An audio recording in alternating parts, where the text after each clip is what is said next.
We have 10 consent items. Would someone like to move those? Moved by Councillor Ioannidis. Are there any questions? Seeing none, all in favor?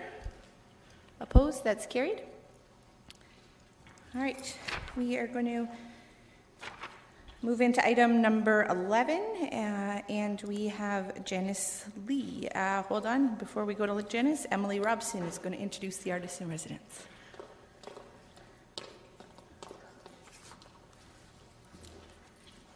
Good afternoon. Through the chair, I'm really happy to be here to introduce to you again our 2015 Artists in Residence. I'm actually going to have to pause you. We just lost quorum, so we have to put this meeting on hold until we have one more member of council. Sure. Sorry. Apologize. Okay. Okay. Sorry. Thank you, everyone. No problem. So Janice Lee was our 2015 Artist in Residence. I think many of you are familiar with her project, Folk Myths of Kitchener, and the report before you today is on her commission for that project. So I'll just, without much further ado, hand it over to Janice to talk to you a little bit about her project for the commission. Sounds great. Thanks, Emily. Welcome, Janice. Hello. So the Folk Myths of Kitchener video project is complete. It's on YouTube. You can watch it. And the poetry posters are complete. So the commission is also multimedia. It's going to be a zine, which is a do-it-yourself magazine. It'll kind of look like this. It'll be 6 pages folded in half. And I will be writing poems and stories based on all of the extra stories I collected that didn't make it into the videos and the poems. And it'll also be interacting with a lot of City of Kitchener literature. So for example, here I have like the City of Kitchener utilities brochure, and I've interacted with it to create a poem, and as well as the library literature and things like that. It'll be the hard copy, the original will be able to be displayed around City Hall or also to community centers and libraries. And then we're going to make the final file will be a PDF that the city can have, and we can create lots of copies of it and distribute it. Does anybody have any questions or comments? Are there any questions for Janice? I do not see any. So thank you very much for coming in. Thank you. All right, we do have a recommendation in front of us, moved by Mayor Verbanovic. I'm assuming if there was no questions for Janice, there's no questions for staff. Any comments? No? All in favor? Opposed? That's carried. All right, we're moving right along into our big item on this agenda, as in time allotment. And we are going to talk about the 2016 community grants for Tier 2. There's no presentation from staff, so we're going to move right into delegation. I'm actually going to move up number 4. I think it's number 4 on our agenda. Vanis from the African Canadian Association of Waterloo Region and Area.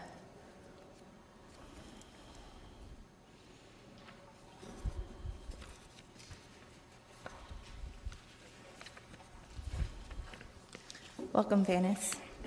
Hi. So my name is Fanis, and I'm representing the African Canadian Association of Waterloo Region and Area.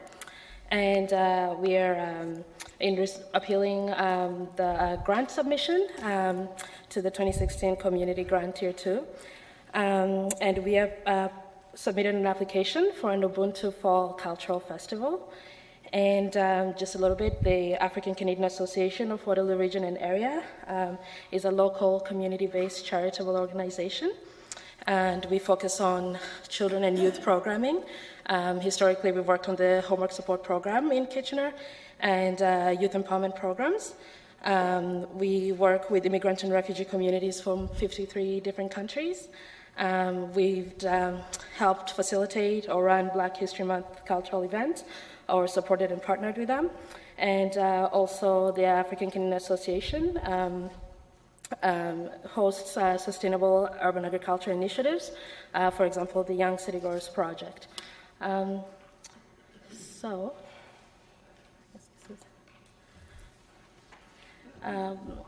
now we've been in the process of planning for the Ubuntu Fall Cultural Festival. And the objectives would be to showcase traditional arts and crafts and artisan goods, to showcase music, especially from local artists, and also to promote locally grown, culturally relevant organic produce. We are really interested in promoting local small African diaspora businesses to the Waterloo region and areas, and to the city of Kitchener, and also to provide an opportunity to increase exposure for hidden talents within the African diaspora to the KW region and areas.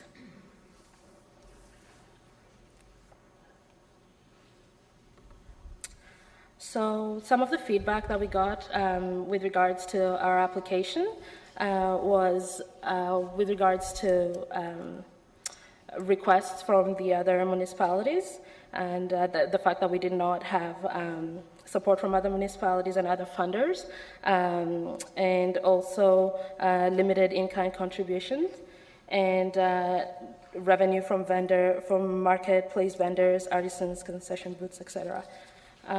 So we've been involved in a process. We have submitted letters to the other municipalities since our feedback from the City of Kitchener, and we are yet to hear back from them, but we are also have been able to come up with donations from Africa Diaspora businesses up to $1,300.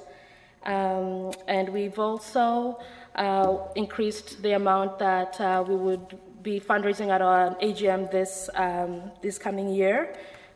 We have also been approved to submit an application to Ontario Trillium Foundation. So while we do not, the funding cycle for the other municipalities, we've not been able to submit to that, but we will be submitting on April 6th to Ontario Trillium Foundation. We have been successful in the past and have just been approved to resubmit under some of our agricultural and event programming, and so we feel fairly confident that we could be successful through that.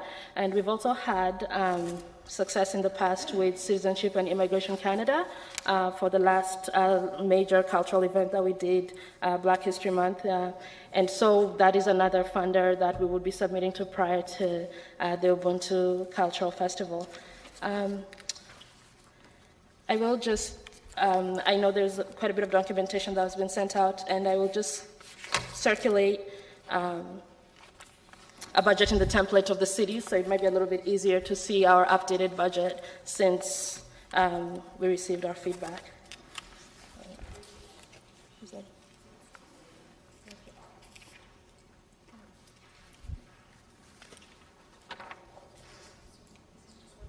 It's one page and it's double-sided. Is that the conclusion then, Fannis, of your presentation, or did you have something you wanted to say with regards to the budget going around? I would say that that is the conclusion, just that the document being circulated right now shows a comprehensive update on where our increase, where the funding is coming from, that since our original submission. That'll be my conclusion. Okay, thank you very much. There are some questions for you, but just to be clear, in the package that we received, your appeal amount was over $9,000, and now you're asking for $4,303. That's correct, right? Yes. Okay. So it's 65% of the original amount, and the difference, as you can see, is mostly from local businesses within our community, as well as member donations, and what will be coming in at the AGM as well in terms of revenue, and then the submission that we'll be including on April 6th to the Ontario Trillium Foundation. Okay, thank you. There's some questions for you, Councillor Marsh. Thank you for coming in, Fanta. I just want to ask you a couple questions. So first of all, will Trillium be requiring matching funds?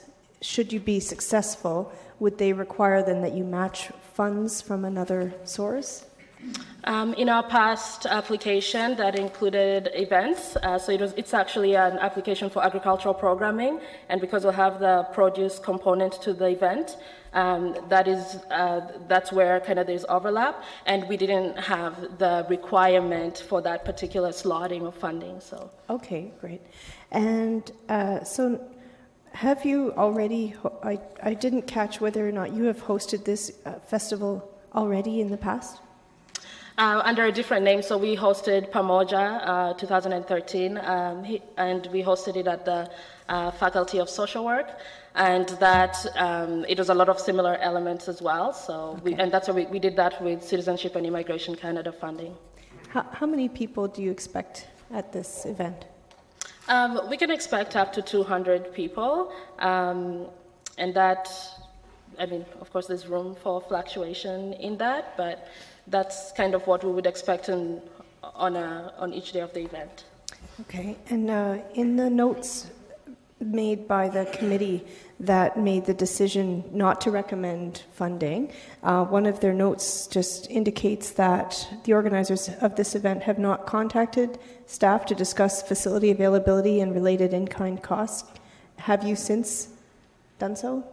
Yes, we've left a message, but we've actually, in the meantime, also had an in-kind offer from the Highland Baptist Church.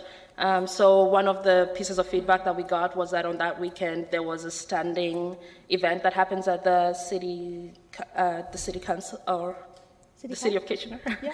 And they were going to, but they haven't yet, at that point at least, had not yet requested the space for that day. So they were going to let us know. So if that does become available again, we might request that. But at this point, we have been offered the space at a different facility in kind support. Okay. Okay, thank you very much. Thanks.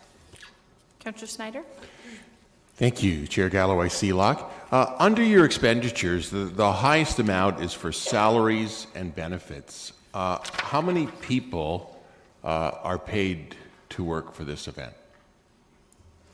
Right, so we work with, we would have an event coordinator, and that would be probably that'll be one of the people. And then through our Young City Growers program, we actually run an internship program where we have youth volunteers, and there's 4 to 8 each year, but they tend to do volunteer hours as well as paid internship hours. So each one usually costs $1,000. So when last year we had 4 youth interns, and if some of their hours goes towards the planning the event, part of the work that they do is actually growing produce, and then the other part they do is like doing advocacy work towards a community event where they get to showcase their produce and do a lot of community engagement during the growing season.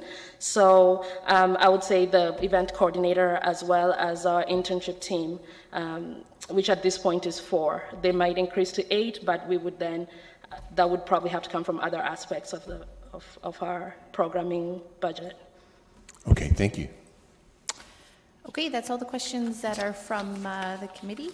I think we're going to deal with, so you may have a seat. Oh, thank you. I think we're going to deal with them as they come up. And so I'm looking for a motion with regards to this appeal. Currently, the staff and peer review committee is recommending 0 funding for this. Their new request is for $4,303. I do advise you that there is only $700, $789, I believe the number was, available. $789 available is unfunded. So I'm looking for someone who would like to make a motion with regards to this request. Councillor Gazzola. So Councillor Gazzola is moving staff recommendation of 0. Any comments? Call the question. All in favor? Opposed? That's carried. Okay, next we will move on to Inner Arts Matrix and Isabel.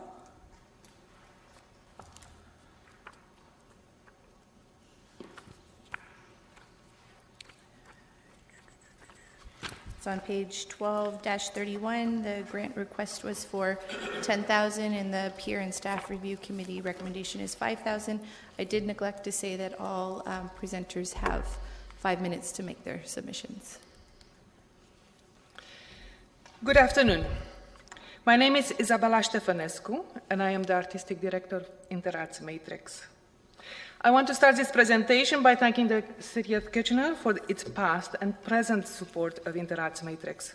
And I want to thank you, the committee, for allowing me to make this presentation. For most other grants, the decision is final and somewhat anonymous, while you allow us to come before you and expand on the story of an online form. This is not the first time I stand in this room. That always makes me a bit nervous to ask the City of Kitchener to support an artistic endeavor. The first time I was here was in 1996, 20 years ago. Long time. Mayor Barnevik was a rookie councillor. The mayor was Richard Christie, who took to occasionally wearing an ermine mantle, was said to ponder whether to wear his chain of office under or over his lobster bib. 1996. I came before a similar committee to ask for $3,000 to be approved for an arts festival that was called then Artworks, and in 2001 became Contemporary Art Forum Kitchener and area, better known as CAFCA. Same year, 1996, the City of Kitchener spent over $100,000 hiring a Toronto consultant to put on a blockbuster festival. That festival happened once. Anybody remember Kaleidoscope? Very few do, and some people are trying to forget. But 20 years, what has lasted, was created by a small, crucial investment in an artist-led project. In 1999, I was again in this chamber, asking council to approve a much bigger grant, $37,500 plus $20,000 interest-free loan, plus $75,000 loan at 6% interest over 10 years to Globe Studios. So Globe Studios could buy a small building and transform it into artist studios.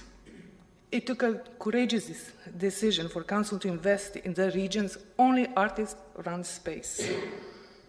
But 16 years later, not that only does Globe Studios still exist, but it has back its loan fully to the city, principal and interest. And the artist part of the building has generated over $100,000 in tax revenue. Our building is now evaluated at over $1 million, provides studios for 30 artists and a working space for 4 arts organizations and several arts-related businesses. What I want to point out with these examples is that we have small investments in artist-led projects lead to success stories.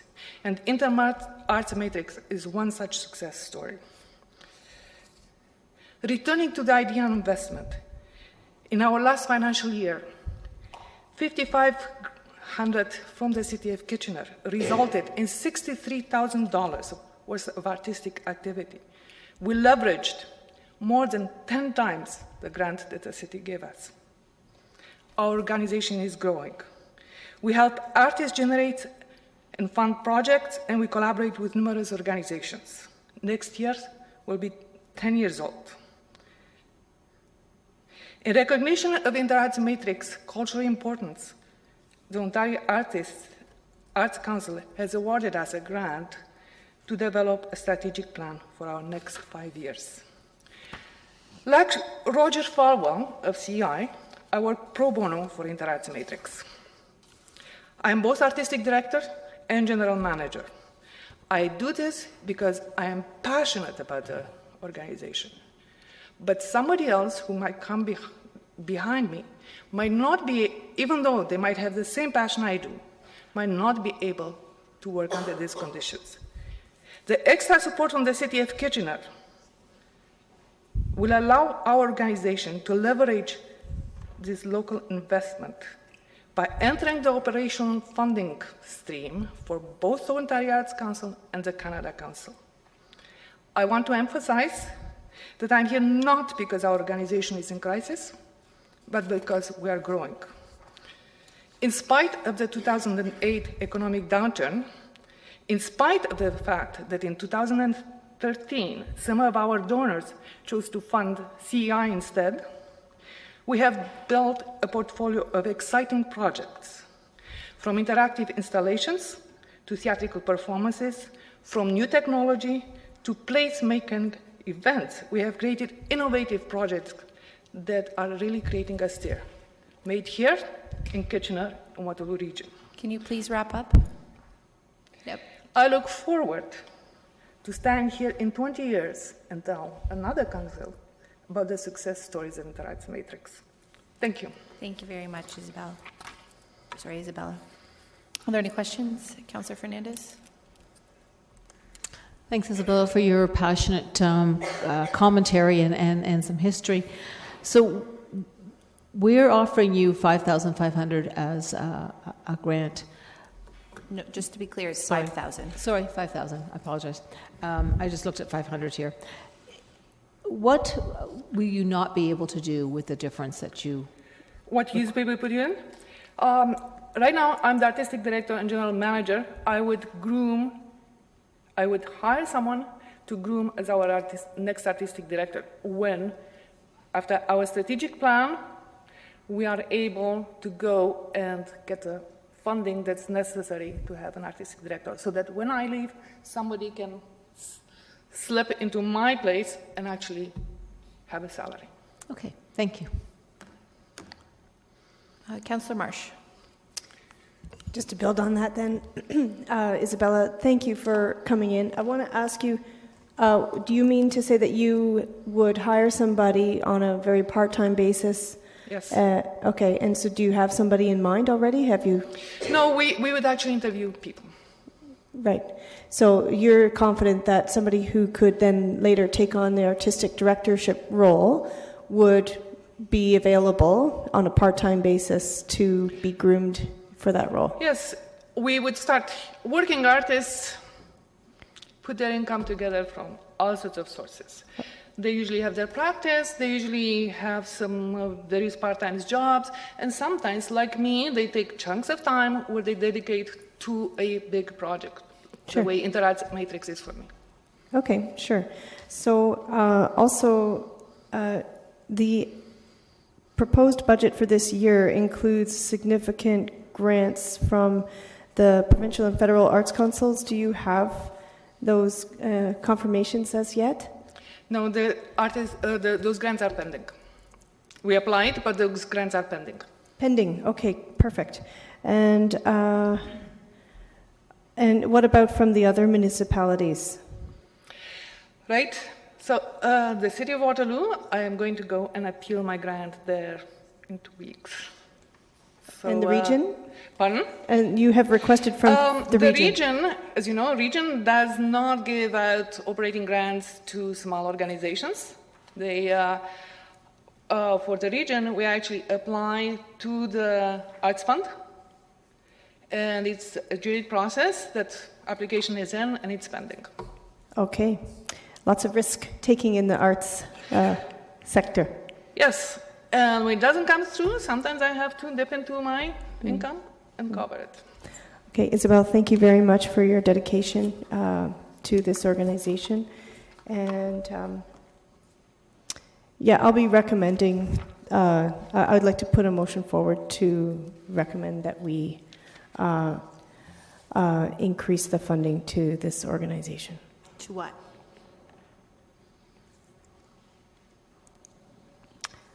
So to 7,000 instead of 5,000. And the money is coming from, that's what, if you're going to recommend, that's the process of monies to come from The Tax Stabilization Reserve Fund. Okay. Mayor Vranovic. Thank you, and thank you for coming in, Isabella, and for your long-standing work with the arts sector. I guess I just wanted to follow up on the one question that was asked earlier, which was what would happen if you didn't receive the additional dollars. And I guess it's really exploring further, if you didn't have these dollars, how would you deal with the future transition towards someday when you retire, somebody else replacing you? What other approaches might you use? We're a special organization in Waterloo Region. Most of the organizations that come before you are presenting organizations. They actually have to have seasons, have to commit to pay the artists, and basically they just put their neck on the line. We are a project-driven organization. We, as opposed to them, are producers of work. We do projects one by one, and we do them if they're funded.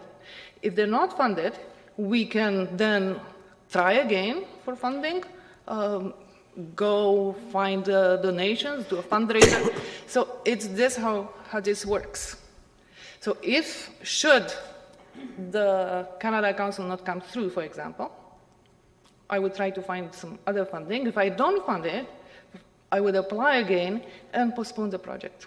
So that's how it works for us. So that project might not get done this year, but will get done next year. Okay, and the funding that you're asking for is one-time funding in order to help you develop a succession plan? It's not one time of funding. I would hope that this funding would go on, but that this funding that would become part of our operational funding would then help leverage the other funding from the other levels of government. The reason this is important, especially for Canada Council, is that Canada Council does not fund organizations that do not have a paid head, where the leader of the organization works pro bono. It's a problem, for example, as some of you might know from the Bertzel report. It's pointed out that this is one of the reasons why the Grand Philharmonic Choir is not funded by Canada Council, because they have a pro bono general manager, Luisa D'Amato, who's doing a splendid job, but she's doing it pro bono, and they're not eligible for funding. Okay, thank you. Councillor Singh? Yeah, and thank you, Isabella, and thank you for the tremendous work that you have been doing in the community for a vast amount of time. The amount that you've requested, so obviously there's a motion on the table to increase it by only $2,000 extra. Would that really achieve the result that you want, or? Every bit helps at this moment. I mean, it's not as much as we can.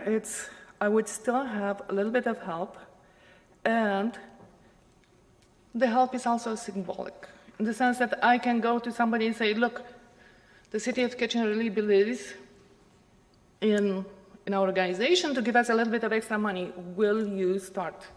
And especially now that CI is winding down, I had the occasion to go to our past donor and say, would you consider funding us again? How long has the city of Kitchener been funding your organization? Pardon? How long has the city of Kitchener been funding your organization? I'm the new artistic director. I think they started funding it in the second or third year of its existence. It was funded established in 2007. 2007. So it's been some time that the city of Kitchener has been funding. So I hope, regardless of what happens today, but the confidence that the city of Kitchener does support your organization and values the work you do. And I thank you. I thank you for your past support, and I thank you for the support that you already gave us this year. Good, thank you. Okay, I think that's all the questions. I'm looking at Councillor Marsh, you've queued in, but no more questions of the delegation? Okay. Thank you very much, Isabella, for coming in. We'll deal with your grant application now. So you may have a seat. Thank you. Thank you. Councillor Marsh.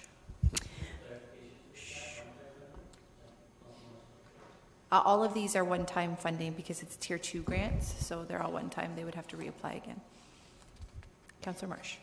Yeah, actually, I just want to make an edit to my motion that the funds would not come from the Tax Stabilization Reserve Fund, but from the Economic Development Strategy Make It Kitchener, because I think it aligns well with that, with Make It Kitchener, making sure that we have a strong, vibrant arts and culture scene here in our city is a very important component of the economic development strategy. So with that, I'll just leave it to the rest of council if they want to comment or if we can have a vote. That's your motion. There definitely are a couple of comments in the queue. Councillor Singh.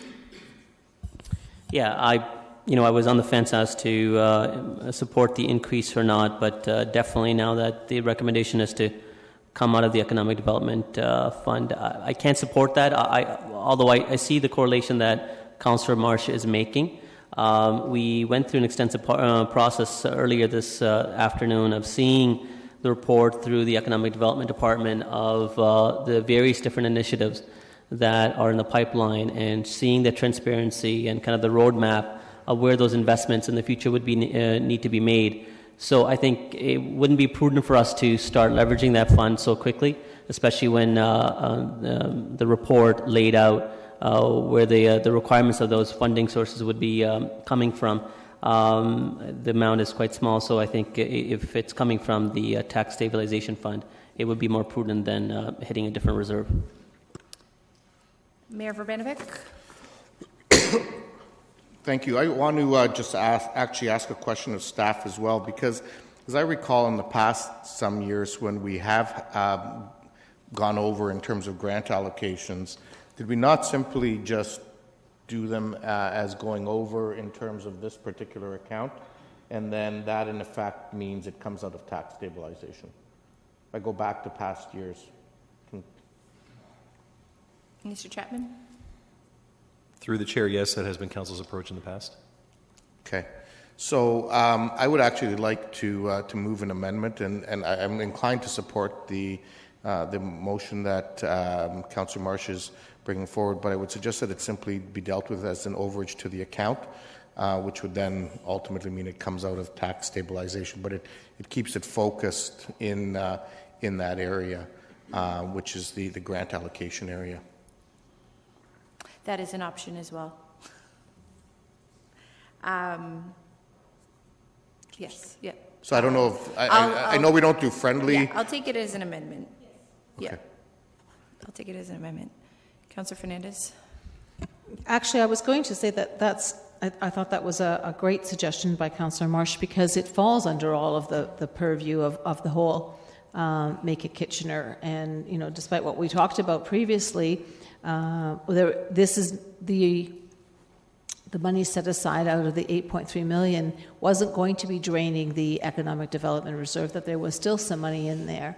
So I would ask staff, does this not fall under the whole concept of building a vibrant community and having a 20-year organization who has been growing in their creative assets and what they have done for the community? Wouldn't that fall under all of that? Mr. Wilmer? Through the chair, yes. I think the difference between the way Mr. Regier put forward the planned use of the Economic Development Reserve is it's really an investment, and I would say this is more spending. That the key aspect of Mr. Regier's report is to invest in ways that are strategic and that leverage other investment. But isn't this an investment in an organization that has a building, that pays taxes, that brings in community to participate in their functions, in their programs, in their plays? Isn't that the same kind of thing? Isn't an investment there as well? Through the chair, I suppose you could rationalize it that way. In that regard, we're in council's hands. Okay. I'd like to support Councillor Marsh's motion to have it come out of economic development. I think that's where it should be sitting, in that area. Okay. Yeah, no, there's an amendment. I'll take the amendment first. I just am wondering, I know we still have other grants that we need to talk about, but there was $789 that were still allotted in the account for community tier 2 grants. So I'm just wondering if breaking it down to that expenditure, $789, come out of the tier 2 grants, and then the additional $1211 comes out of or is an overage. Does that make sense? It's still $2,000 extra. It's just breaking it out into what we haven't spent in that account and what would be the actual overage. I know there's still more grants coming up, but I'm anticipating they'll just be used as overages anyways. Councillor Marsh? Thanks. So absolutely, if you want to look at it that way, we can do it that way. But if we are voting on the amendment first, let's just go ahead and do that, and it would be an overage in the amount that goes past what we already have in surplus. Yep. Thanks. Councillor Singh, quickly. Yep. Madam Chair, I'm not trying to prolong this. Just clarification from staff. Do we not have some monies from CEI that was diverted to Tier 2 grants into this year?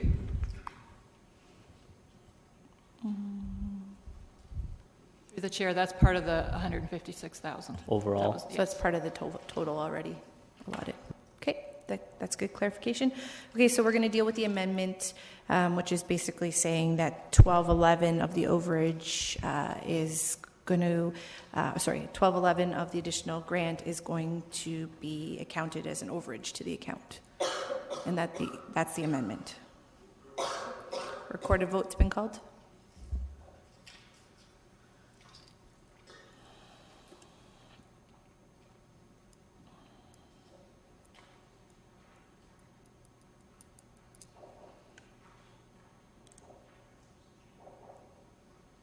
All those in favor? Opposed? That's carried. Okay, so now we deal with the original motion as amended. So that would include that the 1211 is coming out of, or just being accounted as an overage to the account, and the additional 789 from the grant application budget be approved for this grant. Recorded vote is called. You can go ahead and vote. So overall, it's a transfer of 2,000, just two different accounting.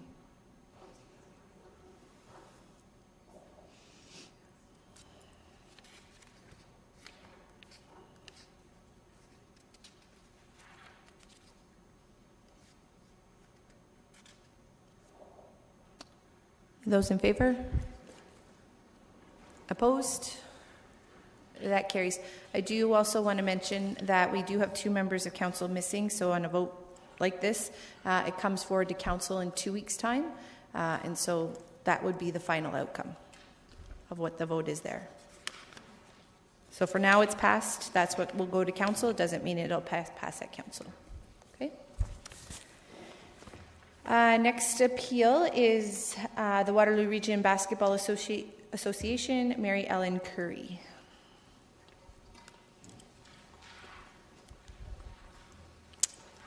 Welcome.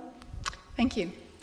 Good afternoon. My name is Mary Ellen Curry. Thank you for giving me the opportunity to speak to you today about Waterloo Region Basketball Association and our Community Grant Tier 2 application. Waterloo Region Basketball Association is a non-for-profit organization formed in August of 2014. We are a new organization and are currently focused at the high school age program development.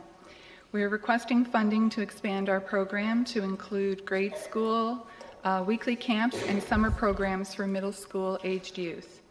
Funds would primarily be used to purchase equipment such as appropriate sized basketballs for our expanded age groups and programs, agility equipment, etc.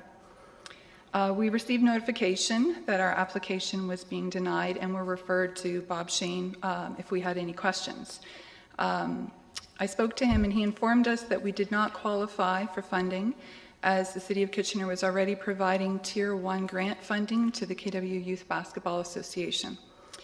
I was surprised that we were rejected for Tier 2 funding because of this. We are not eligible for, and we did not apply for Tier 1 funding. I don't see how our application for Tier 2 funding would be rejected because the city is funding another organization at the Tier 1 level. I was also informed that our application was rejected because KWYBA offers similar programs and the city does not fund duplicate offerings. I was also informed that the funding would only be provided to sports organizations that are affiliated with the City of Kitchener. That also surprised me, as the Tier 2 application does not indicate that sports organizations must have an affiliation with the City of Kitchener in order to be eligible for Tier 2 funding. However, I do see that the city does provide funding to 3 different T-ball organizations: Forest Hill T-ball, Southwest Optimist T-ball, and Stanley Park T-ball. The city also lists Kitchener Minor Softball, Kitchener Minor Girls Softball, and Kitchener Waterloo Minor Boys Softball Associations as affiliated organizations. Again, this seems contrary to the information provided to us as to why our application was declined, as these 6 organizations seem to offer similar programs, particularly with 3 organizations dedicated to T-ball. In summary, I'm questioning the rejection of our application for the Tier 2 grant funding, as the reasons provided to us do not appear to line up with the approved funding already provided by the city. Our organization is small, and we're trying to expand our programs, and funding from the city would provide more impact to our bottom line compared to KW Youth Basketball, who already receives Tier 1 funding. Thank you. Thank you for your presentation. Are there any questions of the delegation? Councillor Gazzola. How is your program different than from the KW Youth Basketball? Currently, we just offer high school development programs, which is very similar to what KWYBA currently provides.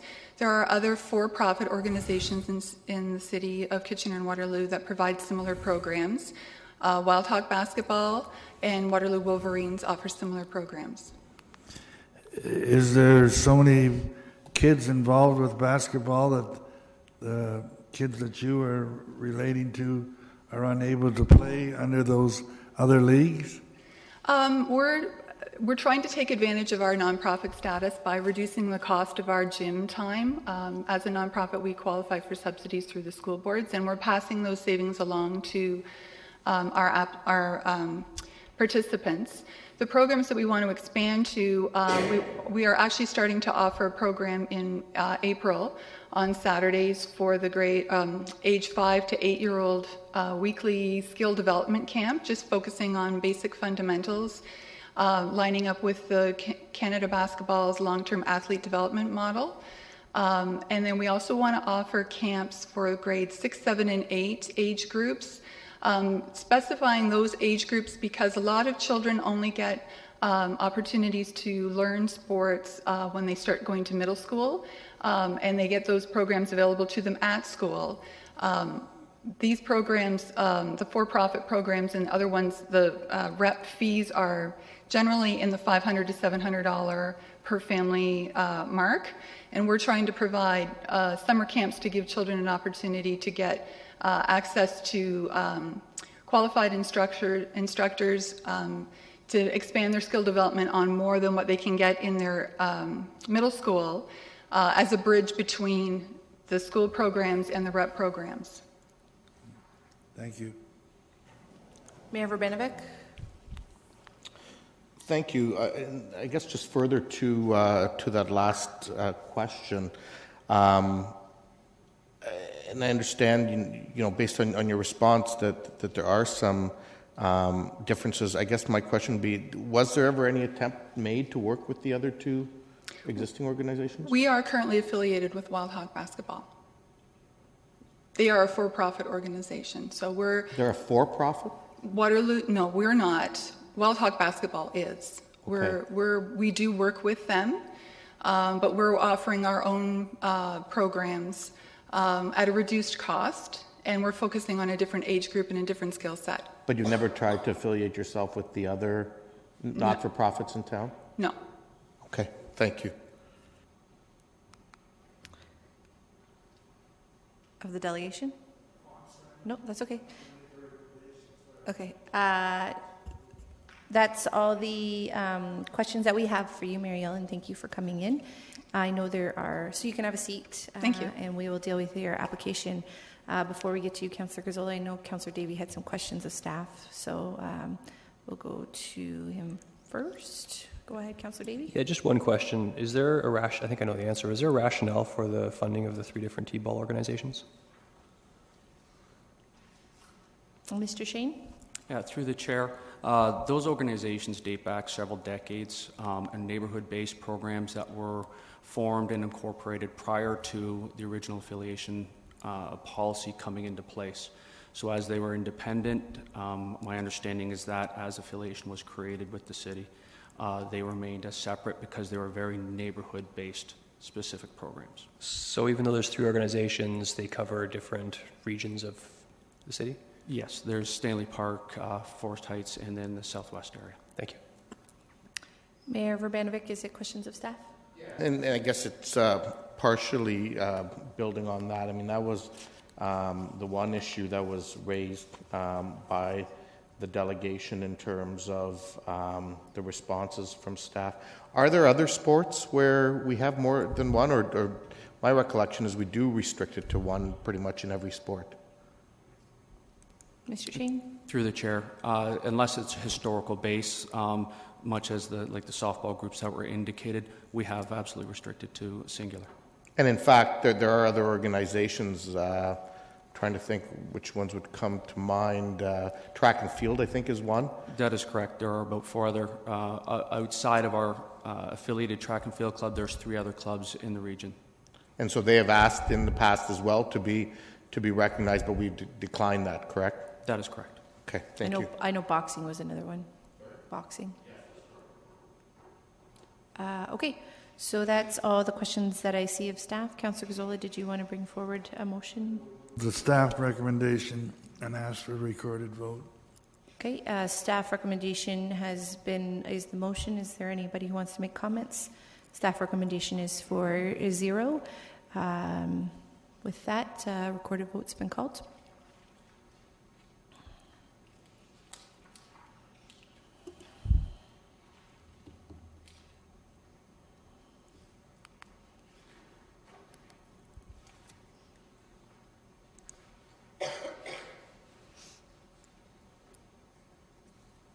Those in favor?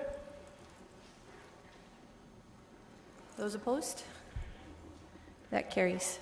Again, that application will come back to council in 2 weeks' time. All right, next one that we are going to move to delegation is Ruth Cameron from the AIDS Committee of Cambridge, Kitchener, Waterloo, and area. Yeah, I don't. We'll skip that one. If she arrives, we'll come back to her. Next, then, we have number 5, which is Chris Plunkett and Charlene Leduc for Summer Lights Festival.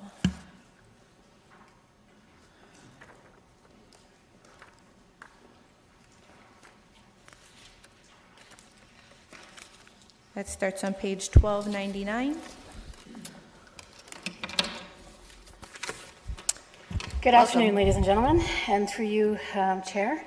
I sure wish we were outside and under a gondola, a couple drinks, but we're here today and I'm very pleased to be. So, my name is Charlene Leduc and I'm executive producer, otherwise known as the bus driver of Summer Lights Festival, and I'm here along with Chris Plunkett, who is a member of our board of directors. And we are here to ask that Tier 2 cash grant amount for 2016 not be reduced to $2,000 from $5,000 in 2015.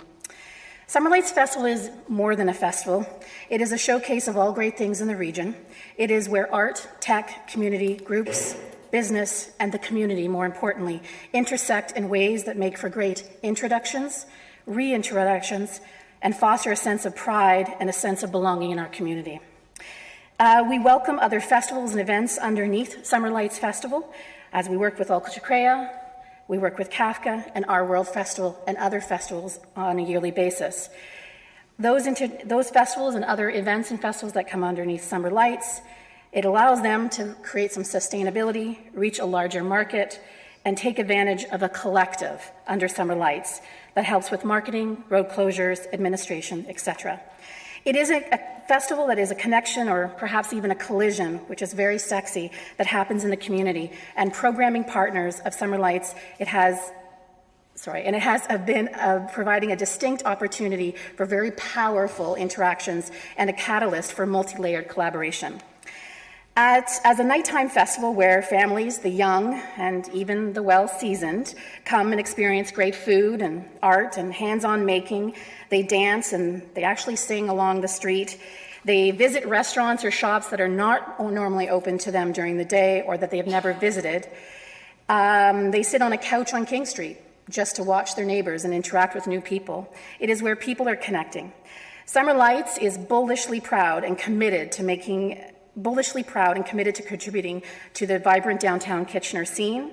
It is also, we consider, our backyard where we want to host and make sure that everyone from our community and outside of our community come. Kitchener is an inspiring and an exciting place for us to be, and it is our home. We are entering in our third year this June 18th. Last year we saw over 20,000 people-ish come downtown, and Summer Lights was recognized by the region's Arts Award as Best New Festival just after only 1 year. We operate with several guiding pillars: experience, sense of belonging, social innovation, collaboration, and accessibility.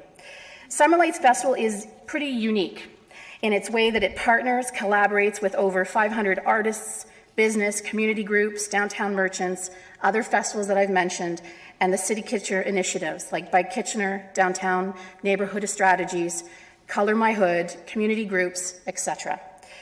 We had some great times downtown. We saw over 5,000 people visit our website the week of. We had over 8 stages last year, 8 blocks of King Street, 10 stations of making play, 3,000 straws and connectors, probably over a couple hundred bags of popcorn sold.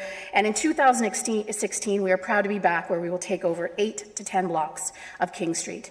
And we are excited to go down Francis Street all the way into the Tannery building, making that connection with art and tech. Under Rod Regier, economic development, tutelage, foresight, and smart guidance, a little cheesy there, but we work closely and with the downtown under Corey Bloom and the events of Jeff Young. Our partnership with the City of Kitchener is something we are extremely proud of, excited to share with anyone, and pretty humbling. Summer Lights seeks to engage a community by providing a festival where anyone and everyone can come and play and intersect with their community and celebrate what we have in the region. Going into our third year, we have moved towards creating a sustainable festival. We have a board of directors registered as a not-for-profit charity and sought out guidance from the Capacity Canada, along working with other organizations in the region for sustainability.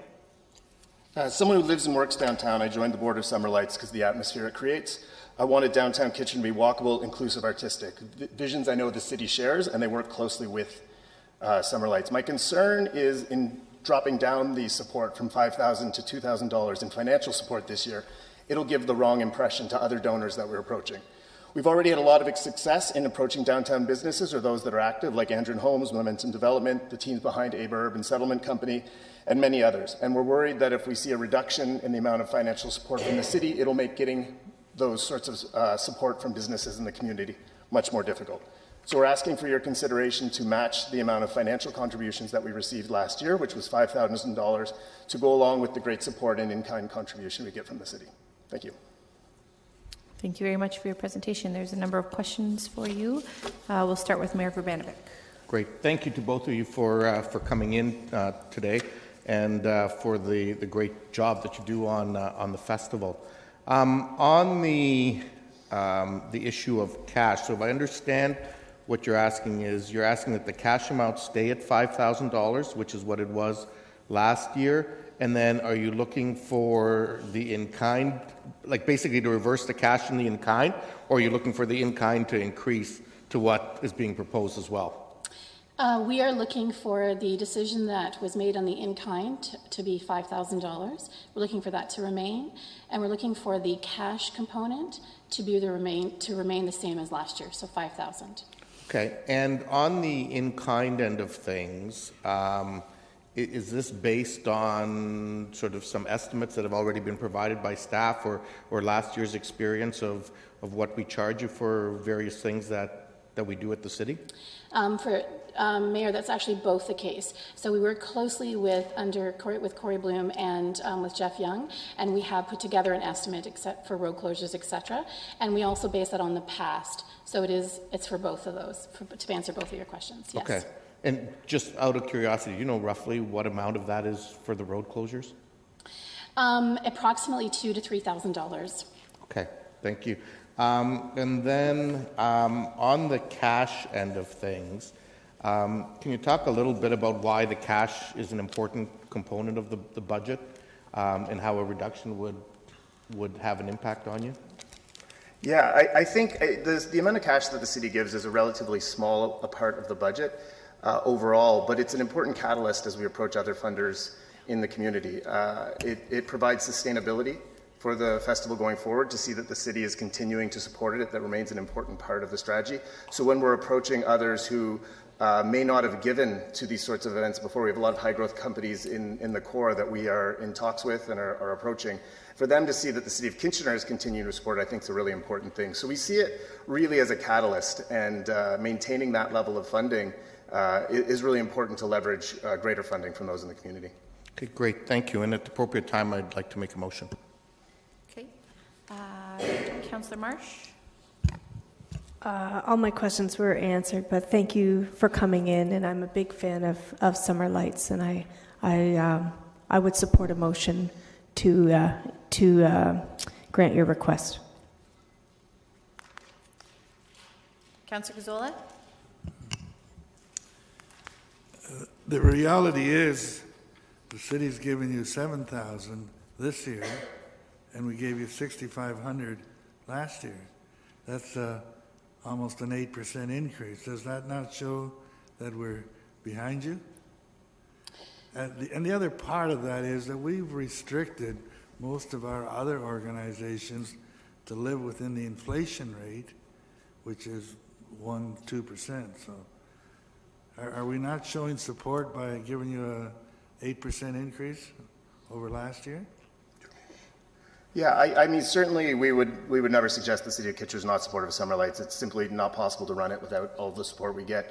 At the same time, there's a marked decrease in the amount of cash being given from the city in this proposal, which will make it much more difficult for us to get contributions of money from other businesses downtown. So no, certainly the city is still is very supportive, and we will make do with what the city can support. But I think the marked difference in-kind contribution versus cash versus last year was something unexpected and will be difficult in our fundraising efforts. Also, just another side note, when it comes to in-kind, this is new to Summer Lights, and this is new to the teams under Corey Bloom and Jeff Young of the scale and what is needed. And in the first year, extremely supportive of how do we make this happen, and then moving towards sustainability. So the amount that we're getting in kind is reflective of a true number versus in the first year where we had zero idea. Second year, we moved into, okay, this is making more sense. What is our landscape and how does this work? So we are really looking at that amount that is in kind is really the truest form of the exact amount, closest to the amount that we would need to run the festival in kind. You're going from a program that last year cost and raised revenues of $30,000 to one that's looking at 120,000. That's a growth rate, a substantial growth rate. Is it possible you're trying to run before you really know how to walk? I think that's. I can see what you're looking at, but I think that there is a fair amount of people, individuals, that were contributing to Summer Lights in terms of their time and in terms of their support. That was just to get it running. And additionally, you mentioned that amount is specifically programming. That is not necessarily all of programming. That would be my quick answer to that. No, I didn't say it was programming. It's just total expenditures go from 30 to 120. That's four times. That's fine. Thank you very much. Councillor Fernandez? My questions of staff. Okay. Councillor Singh? Yeah, thank you, Madam Chair. I had some similar questions as Councillor Gazzola, and he wisely picked up on, again, the level of support the City of Kitchener continues to give. So why do you think that the private organizations would diminish their willingness to assist just if the City of Kitchener is unable to agree to the amount that's being requested? Where do you see the correlation there? Why do you think the private sector would be lacking in its willingness or ability to continue to support Summer Lights? I don't think that with the private sector will be lacking in. I think that in order to get more support from the private sector and from new participants in the downtown community, it's important to see a continuing support from the city. And my concern when this came in is that as you see it drop from 5,000 to 2,000, it's something that they'll say, well, this is no longer really a priority of the City of Kitchener. There's lots of other festivals. Why don't we support one of them or a different element like that? And I think it'll just make it that much more difficult for us as we approach our private sector partners.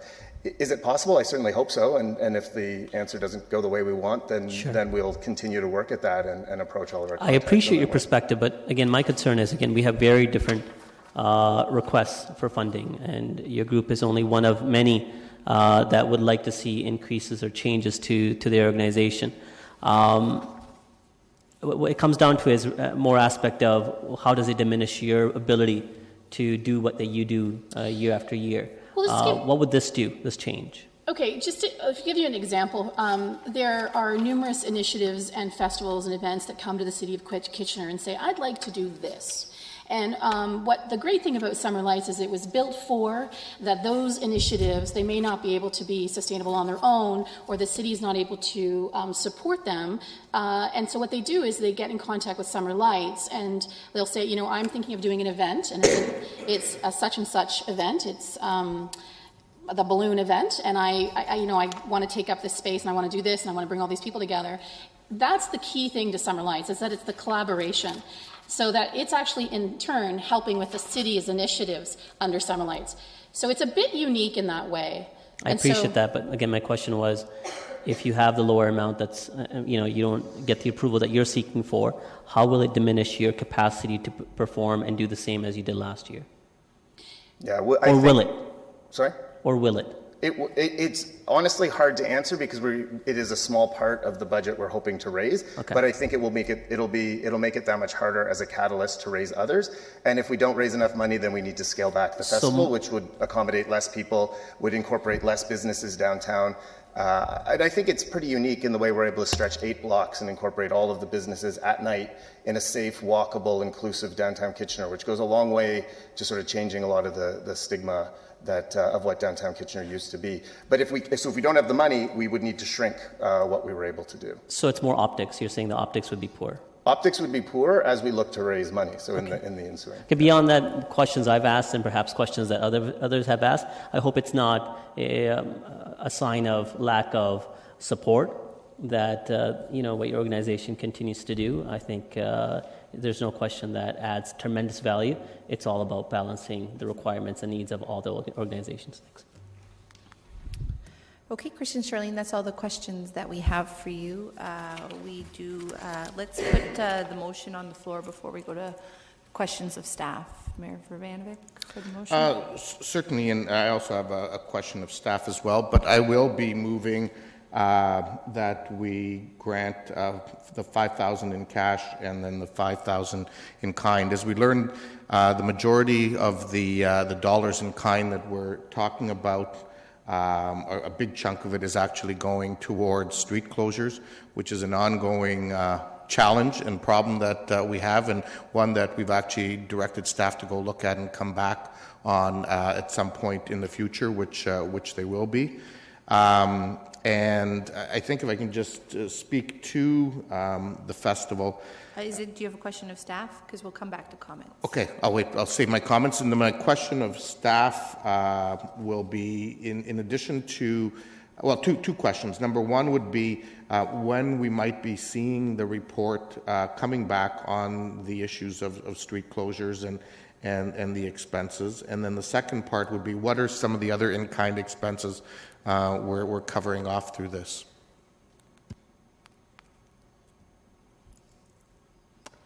Who would like to answer that question?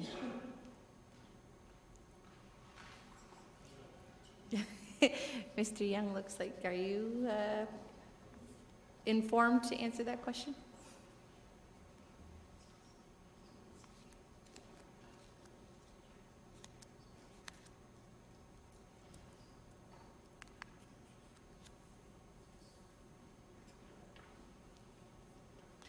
So the two questions were, when are you coming back to give us a more comprehensive view on street closures, and I don't remember the second question. Sorry. So that was number one, and the second one was what are the other in-kind expenses that are being covered off through that estimate? Through the chair, so last week I had a meeting with a number of internal partners, so through Operations FM, talking about trash, all those internal charges that we see for events throughout the year. So we gathered that information. That team is going back now to research some of the other events we identified. I think it was a half dozen different events between city-owned events and third-party festivals to see where those costs have come in over the past couple of years. So I would imagine, I didn't hear a timeline, but I can certainly follow up. I wouldn't think it would take too long to gather that information. So I can follow up fairly quickly on that one. Then the second question was? I think you might have answered it. If it's overall, it's the overall basket of goods for in-kind that the city does, which sounds like what your meeting was. It's everything comprehensively. And yeah, so the in-kind costs, the road closures, custodial, trash, staffing, equipment. So basically it's being worked on, but there's no timeline. Correct, in terms of what is being charged out, yeah. Okay. Okay, thank you. Councillor Fernandez? Yeah, while Mr. Young is at the podium, was there any existing balances left over from the special events budget last year? From our operating budget? Mm-hmm. I don't believe so. We usually, because our New Year's Eve event goes right up to the last, literally, second of the year, we try to, as best we can, get right to it. There may be a few dollars that get underspent, just because it's my philosophy of never going over. So I try to manage it right down to that. The last nickel as much as I can, but I can tell you we didn't go over. Okay. We were probably a little bit under, but... Okay, that's fine. My other question of staff is, so we've had a motion to, in a previous grant application, that asked for funding to be overfunding, and that it would come out of the tax stabilization fund. The other was a discussion about economic development and if it should come out of economic development. It seems to me that if this has been a joint venture with economic development, because the delegate mentioned that they've been working with Mr. Greer and they've been working with Mr. Young, would it not be logical to have any additional funding going for something like the Summer Lights Festival come out of Economic Development Reserve Fund? And what would be preferable to staff? An overage in the account or coming out of economic development? I do think that that's a political question, but I can turn to staff to see if they have a different answer. That's a financial question. Well, we do direct the budget, so if we say it's one or the other, I think it becomes political. But if you had a preference, I think is the question, whether it comes out of economic development or an overage. Through the chair, that really is council's decision to make. All I would say is that funding it from the account, right now the only place that is specifically allocated for this purpose is the Tier 2 grants account, and that's where the previous over expenditure was funded.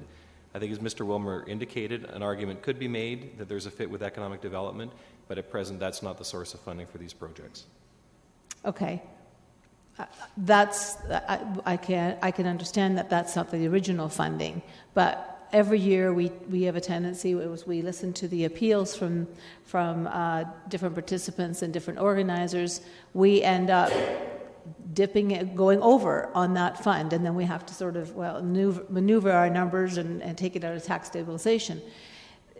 Something like the Summer Lights Festival, which has been identified by the delegation as something that they worked on with Mr. Regier and special events, to me, it would seem logical if we're going to go over, instead of going over in the Tier 2 funding envelope, why not take it out of something that is they've already been working with our staff in that particular department?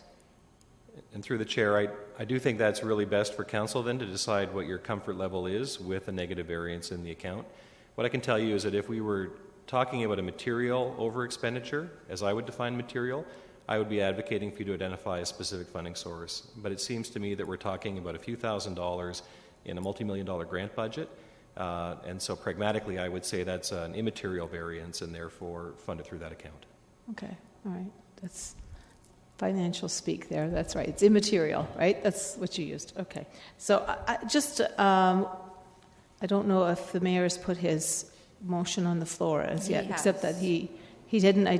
Did you identify the funding source? It was an over-expenditure. Over-expenditure. So my amendment would be that, again, seeing that the partnerships have been developed already through economic development, that instead of it being overage in our grant funding, that it comes out of economic development, so that it can sit there as a permanent resident with special events and economic development, making what at the previous committee we talked about. So that would be my amendment. Before you shut off, oh, that's okay. That's okay. I was just going to say, is that for the whole amount? So right now they're asking for $10,000, which is Mayor Verbanovic's motion. So are you suggesting the whole $10,000 come from economic development, or just the additional $3,000? Just the additional $3,000. Just wanted to be clear. Councillor Singh? Yeah, Mr. Young, to you. And we all appreciate your policy of never going over, so it's... I do my best. Yes. So the question I had asked earlier of the delegation as well was, what would be the impact if committee just approved the recommendation $2,000 cash and $5,000 in kind, and it appeared more of it was more optics. Their concern is how it would be seen to the wider community and the private sector. This is something you deal with on a day-to-day basis, dealing with the downtown, as well as different private sector partners as well. Do you think it really would be that much of a factor or encumbrance on their ability to be able to raise the funding? Just because we are unable to do 3,000 more? Through the chair, I can't speak directly to how Summer Lights would be affected. I know they had noted that it could affect some opportunities for additional funding from outside groups. Well, they said optically. They said it would look poor upon, optically, that the City of Kitchener doesn't have the same level of support as they had in previous years, so that would diminish their ability to raise as much from the private sector. I don't have the numbers in front of me, but I think it is an increase from last year, and I'm not sure, I haven't looked at the budget that closely recently in terms of if it was $3,000 less or whatever the total was, what that would affect. Is that a block reduction? I'm not sure if it's 2 blocks, one or 2 fewer performers. I'm not sure on the specifics there. Okay, all right. No, more than anything, with you having worked with this organization, I think they have done really good work in the core, and that's reflective of what we're hearing from the business community in the core. Absolutely. It's been a positive event for the first 2 years. Year 3 sounds like it's even better. So it's definitely been a positive event overall, I think. Okay, thank you. Councillor Gazzola? For you, Mr. Young, why don't we just do away with in-kind charges and just go through the regular billing process like we do with everything else? Wouldn't that make your job a little bit easier? To clarify, to bill back directly to the event organizer? Yeah, because typically we're the... No more in-kind, just I mean, it's a cost. It's a cost, so. Yeah, whether it's cash or in kind, it's at the end of the day, it's all cost. Yeah. It's all cash. It's So true why cost. would just take that step out of there and make your job easier? No bottom line difference. Again, I can't speak to the granting process. I've only been here a handful of years, but with the in-kind, there's a level of control where you know the money's being allocated to ensure that those internal costs are being covered off. If it's straight cash, and Renata and Kathleen, I think Mr. Wilmer is looking to possibly add additional comments. Through the chair, it might make Mr. Young's job easier, but I think overall it makes staff's job more difficult. We would be giving grant money to organizations, and then we would have to hound them to a certain degree to get our money back. Our past experience has been when we didn't recover all of our in-kind efforts through in-kind grants, it has been difficult to get grants, cash back from organizations that are notoriously cash-strapped. We just wouldn't give them a grant the next year. Sorry, okay. I Thank didn't you, hear that. Mr. Young. Thank you. That was a nasty question. Is that all the questions you have, Councillor Gazzola? No, that's all the questions I Okay. have. Councillor Marsh.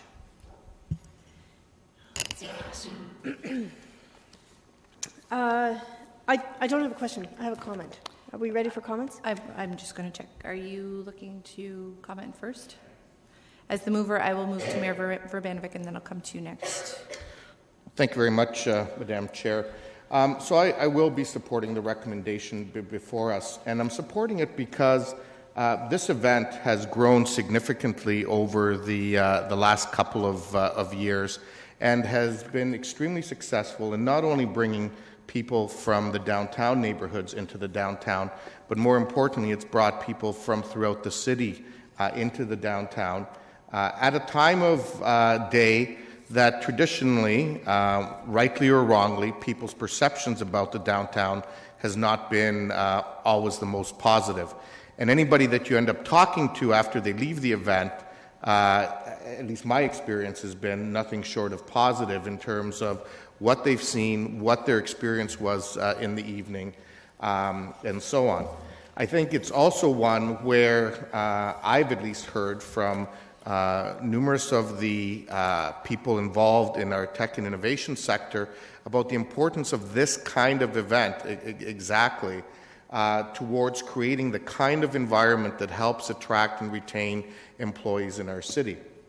Now, some will say this isn't going to impact their ability to attract money from others. Well, I can tell you actually the exact opposite is true, and that's what I've heard in talking with a number of our tech leaders locally who are actually stepping up in other areas to make investments. So I'll look at Vidyard, for example, and their efforts recently announced to now host quarterly events that are going to be both gatherings of people in the community and fundraisers for other not-for-profit organizations in our community.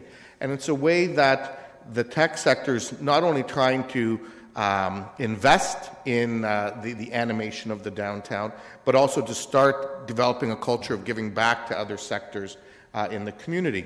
We also know that there are other companies, for example, that are looking to partner with the BIA and so on to take our Canada Day festival to the next level.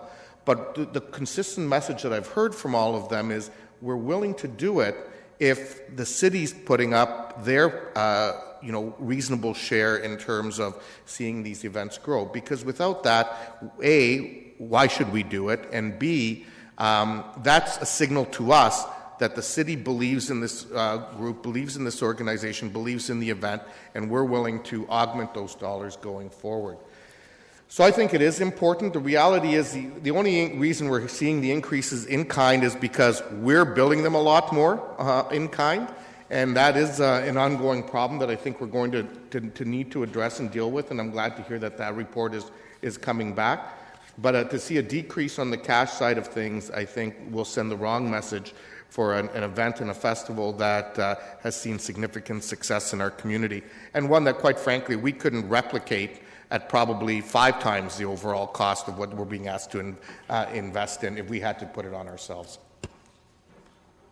Thank you. I will also just remind committee that we will be dealing with the amendment first for the $3,000, the additional $3,000 to come out of Economic Development Reserve Fund, and then the original motion of 5 cash, 5 in kind as an over expenditure. Just when you're making your comments, Councillor Marsh. I do hear, the hesitation in some of my colleagues' voices to support this motion that's on the table, but having attended Summer Lights the last 2 years, I can assure you that this is an incredibly unique annual event that is second to none in our region for bringing out a sense of community, the same sense that you might get at a block party times 1,000, like where you come out and everybody's ready to have a good time and everybody is ready to engage with new and exciting and interesting activities. You cannot do it all at Summer Lights.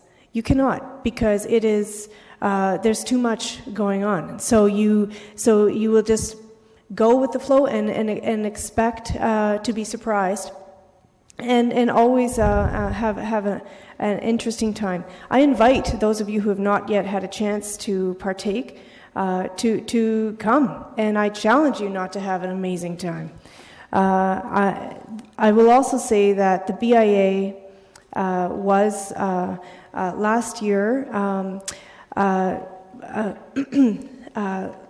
convinced after Summer Lights 2015 that this is a very important event to support, and so it is supported in principle by the BIA, and I think that we should also, not just in principle, but in our, this is a very small contribution to this large festival. We should put in this $5,000 of cash and $5,000 in kind. Councillor Davey? Thank you. Summer Lights, I think, has definitely exceeded expectations. I'm not 100% convinced that we should be increasing it by this amount, but I'm going to put a bit more thought to that. What I do want to touch upon, actually, is the amendment. I do know that, having been close to the economic development strategy, that Festival City is a big part of it. And given the option between the two funding sources, I do think it actually is quite appropriate to fund it out of the Economic Development Reserve instead of the tax stabilization, which has a very specific purpose. So I just wanted to be clear, if that's not supported, I definitely won't be supporting any additional funding. But if that part is supported, I will support the original motion. Councillor Singh? Yeah, having a bit of a struggle with this, especially because I do see the vast good work and that the festival has been able to achieve in the downtown, especially over the last year or so, with the businesses having impacted with the level of construction that's taking place. Festivals like these will only go to assist that. The struggle I've had with this is where we are not reducing the funding. We are increasing it by additional 500. 2015 it was approved by 6,500, and this would be 7,000. So I think optics wise, I don't think anyone could argue that the City of Kitchener has supported this organization and continues to support this organization, and there's no change in our acceptance and our support and our gratitude of what they've been able to achieve in our core and building a level of vibrancy. My concern is there are a lot of other organizations that continue to require the same level of assistance. Summer Lights Festival is one that seems to have been able to become sustainable. There's support in the private sector and seeing and recognizing what the benefit is, and I think there is a strong willingness on their part to have an uptake on the level of support and funding that they're able to do. So if you compare Summer Lights with many other requests that have come forward today or through the granting process, this is one organization that has a far ease or better method to go out there and attract private sector dollars. And I think at the end of the day, that's really what we aspire to place initial seed funding to allow great ideas to take place and happen in our core, to build vibrancy and excitement in our community, but then in the hopes of, over time, that they will have or will develop a method of sustainability of their model as they are proving that they're able to do. So I think the recommendation is appropriate. I can't support the suggestion of it coming from economic development. Simply the same argument we used before holds true. We can't keep on invading that reserve over the same things that we've talked about already. I think we have to allow our economic development strategy to take hold, and before we start, slowly depleting, with 1,000 cuts. So I can't support that. I may be able to support a slight increase if it's a level of optics. If it was 6,500 last year, 7,000 is a recommendation. I would be willing to support 1,000 more, so to a total of 8,000. So 1,000 more to cash, not in kind, but to the cash component. So I don't know if I can add that as a separate amendment. You can add that as an amendment if the original motion fails. That's fine. Councillor Fernandez. So I was, I'm still hoping to, I'm heartened to hear that Councillor Davey sees my point in that this actually could land in economic development. When I looked back at the report we looked for previous committee, it also falls under the Make It Vibrant. And, there's a clear partnership here. There's been work between the organizers and our economic development staff.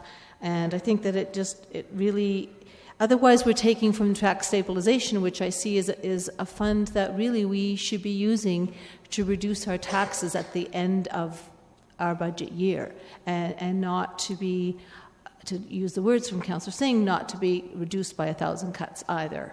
So as long as it stays with the portfolio that it's sort of originated from, I think that that's really important. So that's where my support will lie. I'm just going to ask staff for a question of clarification. I know there's a lot of talk about it coming out of the Tax Stabilization Reserve Fund for any over expenditures.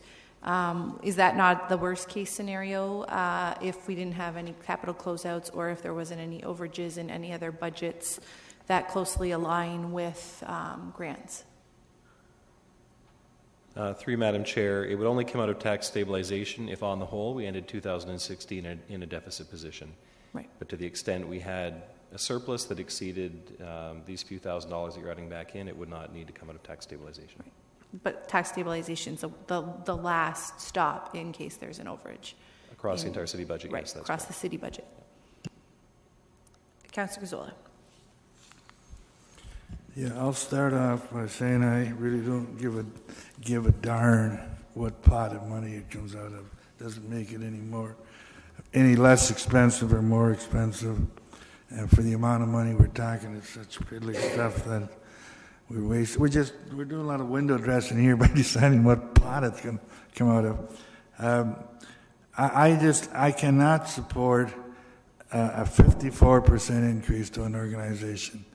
I have no doubts they're doing a great job, and it's a great thing for our community. But go out and maybe we'll have to start handing around a hat to get a few dollars if we need it. And the mention is, they need more money for in-kind because we're billing them a lot more. Well, we're billing them a lot more because they're using a lot more of our services. You pay for your services. It's a lot of rationalization going on here, and it really bothers me because I can imagine the problems that our committee that deals with grants, the problems they will have more in the future and have had in the past with this whole issue of cash and in kind. I mean, the reality is this is the cost, whether it's in kind or cash. no matter what you say, at the end of the day, when it goes on the financial statements, it's a given figure. So, having said all of that, I will be supporting the staff recommendation if it ever gets to that. And anything other than that, I will not be supporting in a recorded vote. Thank you. Okay, I'm just going to make a quick comment. I do think putting into perspective a financial decision and figuring out where it belongs and what happens to it is important in making all decisions for transparency across the corporation. I think it's important for us to understand. I do agree that cost is cost at the end of the day, no matter whether it is in kind, cash, or what pot of money it comes out of, but I think it's important for us to also understand when we're making these kinds of decisions what the impacts are across the overall corporation. So a recorded vote's been called. We are going to deal with the amendment first, which is specifically to deal with $3,000 cash to come out of the Economic Development Reserve Fund.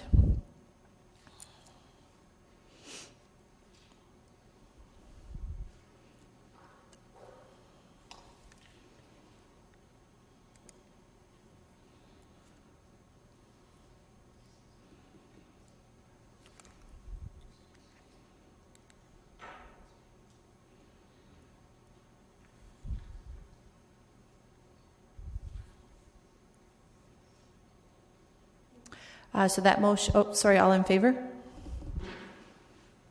Opposed?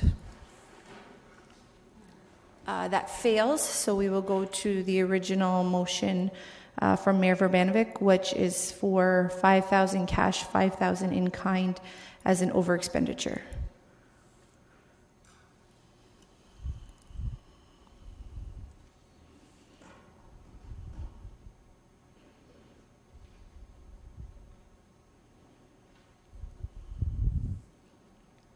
Those in favor?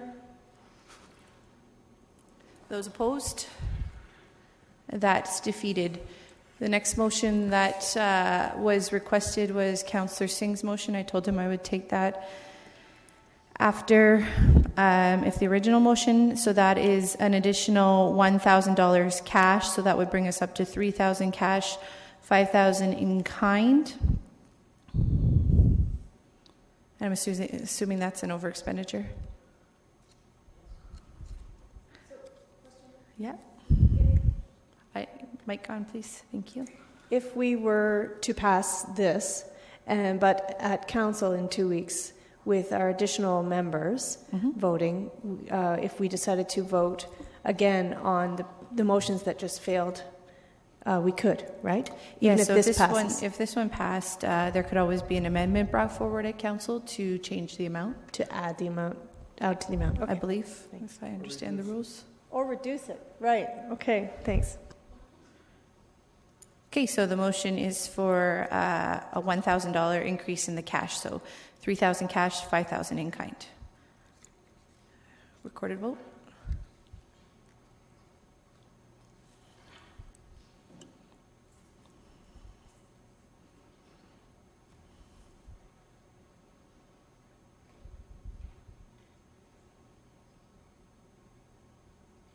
Those in favor? Those opposed? That carries. So if you followed that, it's $3,000 cash, $5,000 in kind, but there will be two more members of council at the council meeting, presumably, which could end up switching the decision potentially, but maybe not.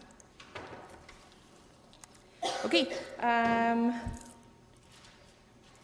Next, we are going to deal with number 7, which is Meroke for the Festival of Alternative Creation.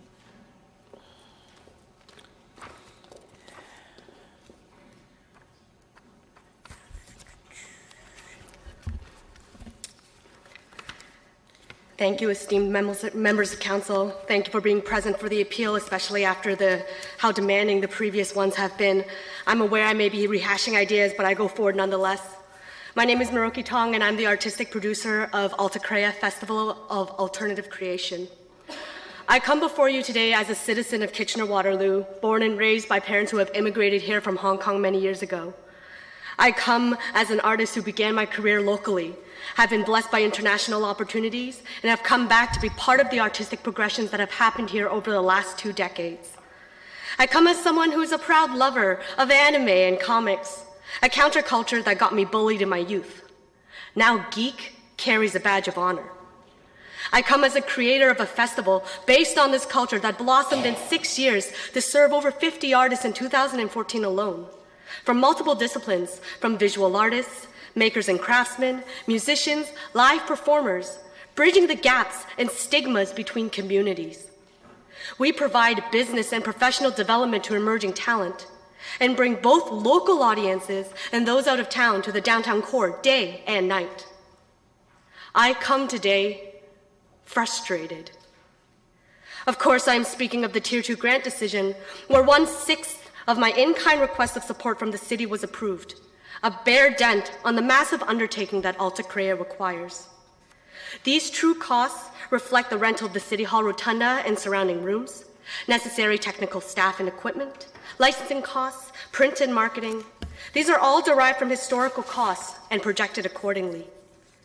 These costs translate specifically as in-kind costs for the City of Kitchener. This was all that I asked. No cash, just the unwavering support of the city to be the backbone for Alta Crea.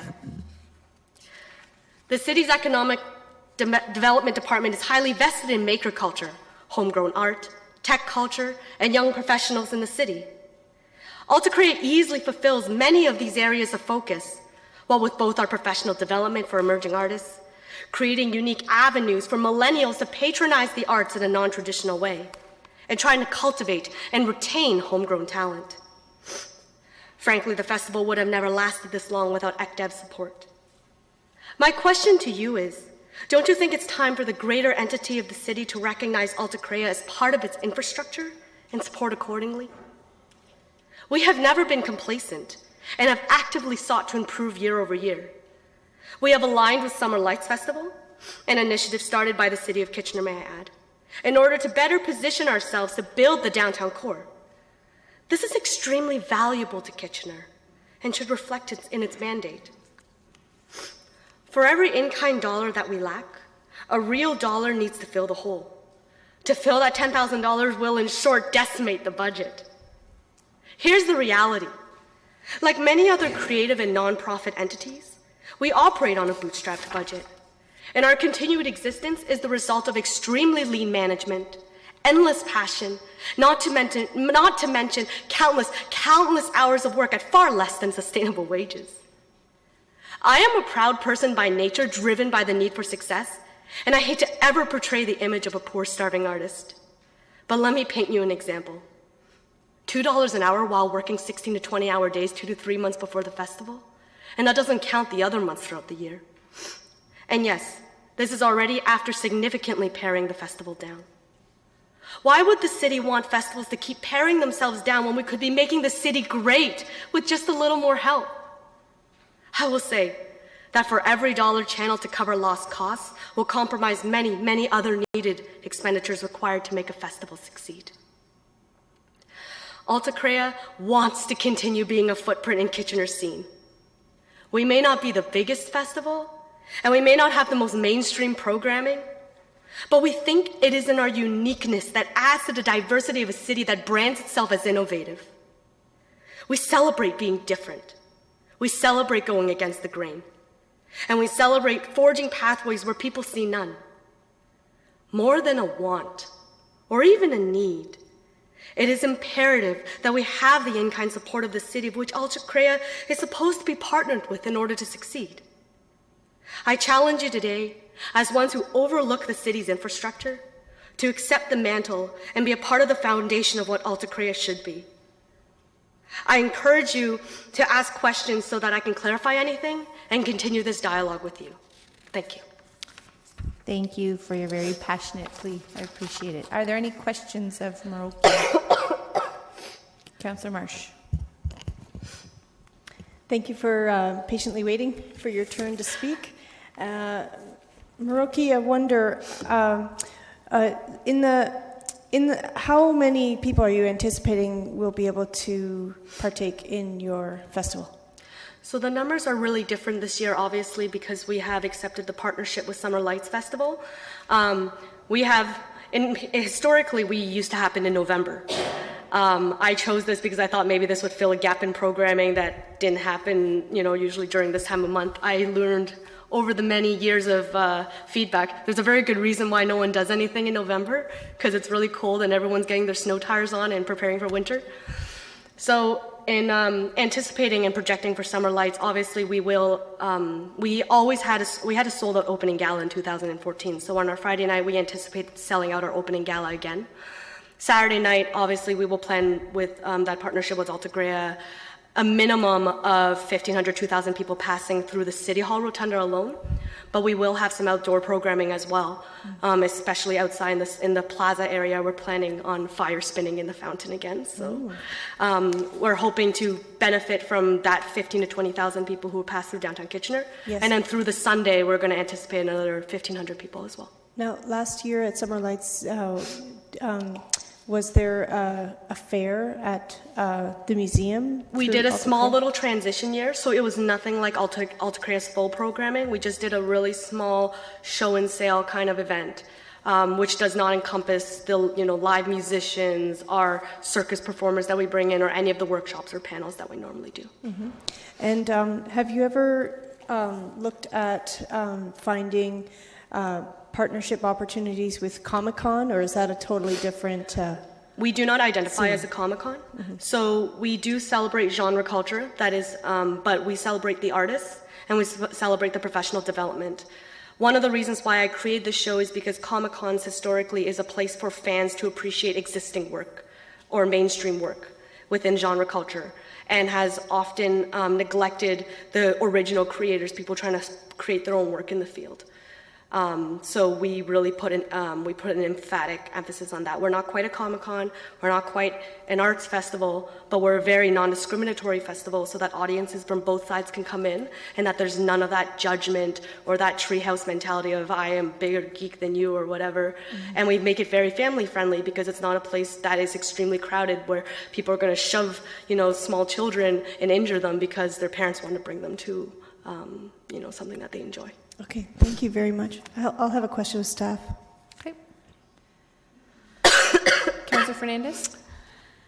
Thank you for your very passionate plea. And I just, Councillor Marsh asked most of the questions I was going to ask, but did you partner last year with Summer Lights? So Summer Lights approached me early 2015, and thank you.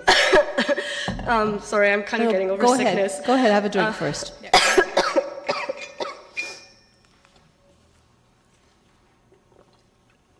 Actually, sorry, do you mind if I grab a Kleenex? No, my nose is dripping down my face. No, go ahead.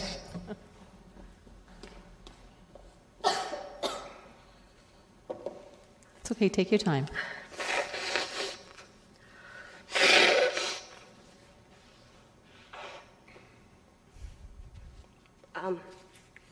So Summer Lights approached us early 2015 with the partnership, and of course, we had just finished running our festival in November 2014.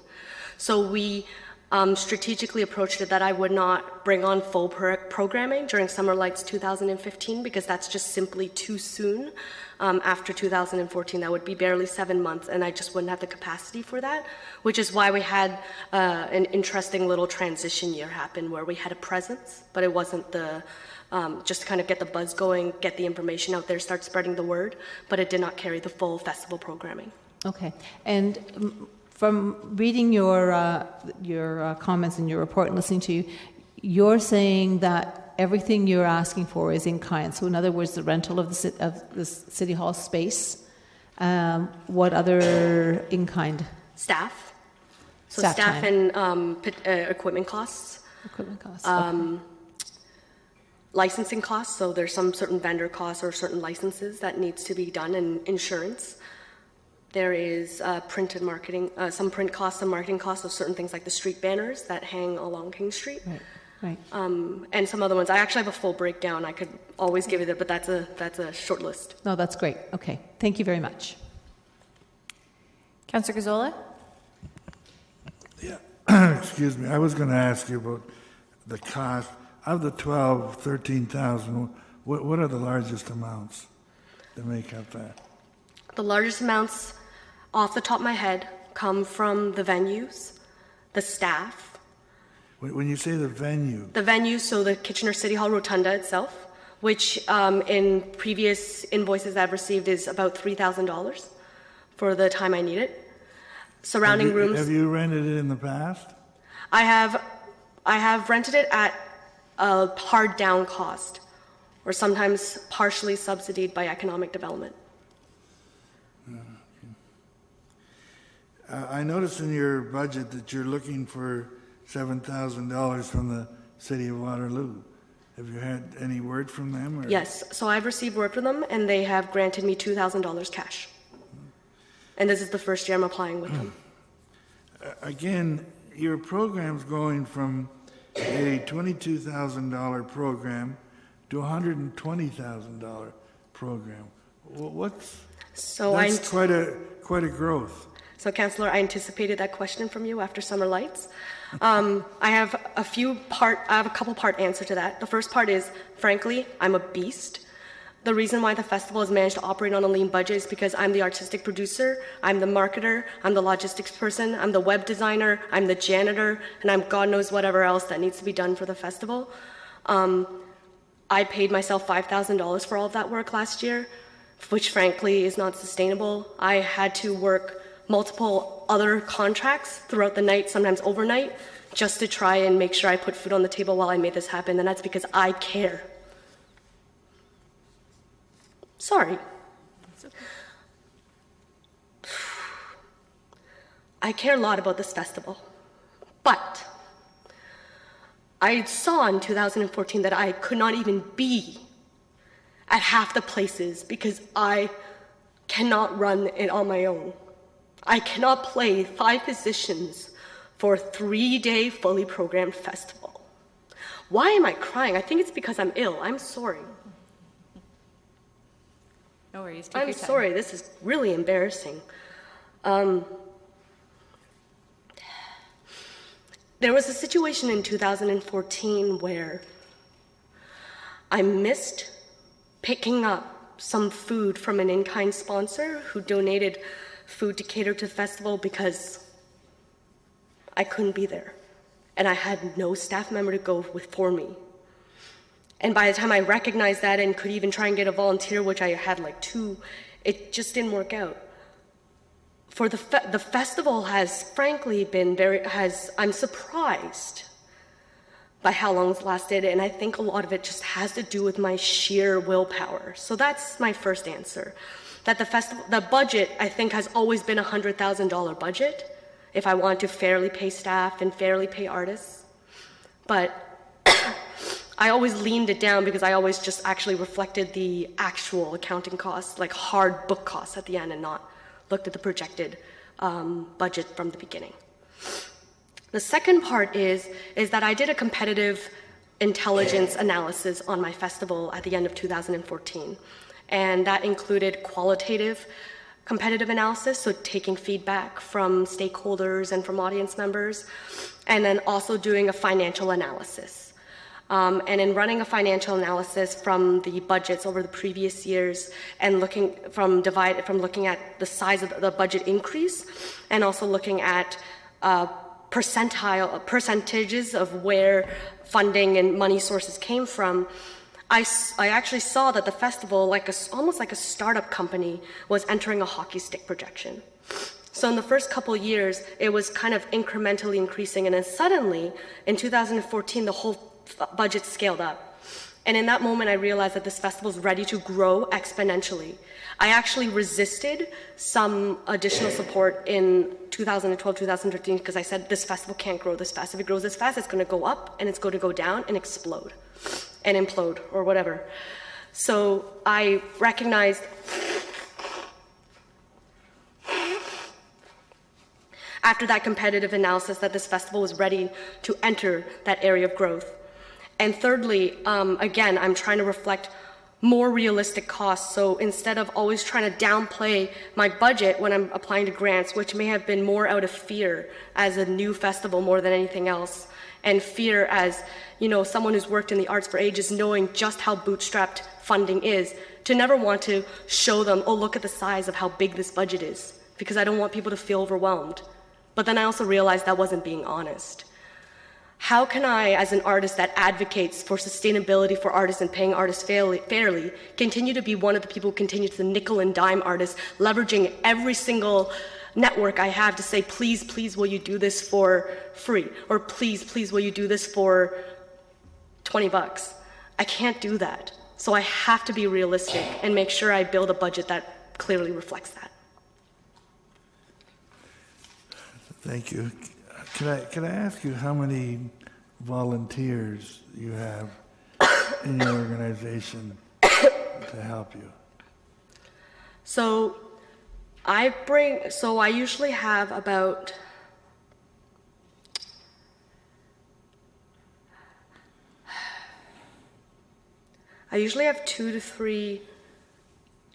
four volunteers that work basically almost pro bono near festival time. So these are maybe last time my digital marketing manager, who should be a paid position but is working pro bono, or my volunteer coordinator who worked for $200 but basically put in far more hours than that. So there's some pro bono kind of volunteers. I call them I call them differently. And then during festival time, there is usually another 10 volunteers who kind of just work the festival weekend with me. Thank you. Councillor Snyder? Thank you, Chair Galloway Seelock. You may have explained this in your previous answers, but in 2014, your Tier 2 grant was $1,000, 2015, $1,500, and now you're asking for $12,750. Again, I'm trying to understand a jump that huge. Absolutely. So I've actually asked for 5 when I think I asked for 5 or 6 and was granted the 1 in my first year. And then I asked for, I think, 8 in my second year and was granted the 1.5.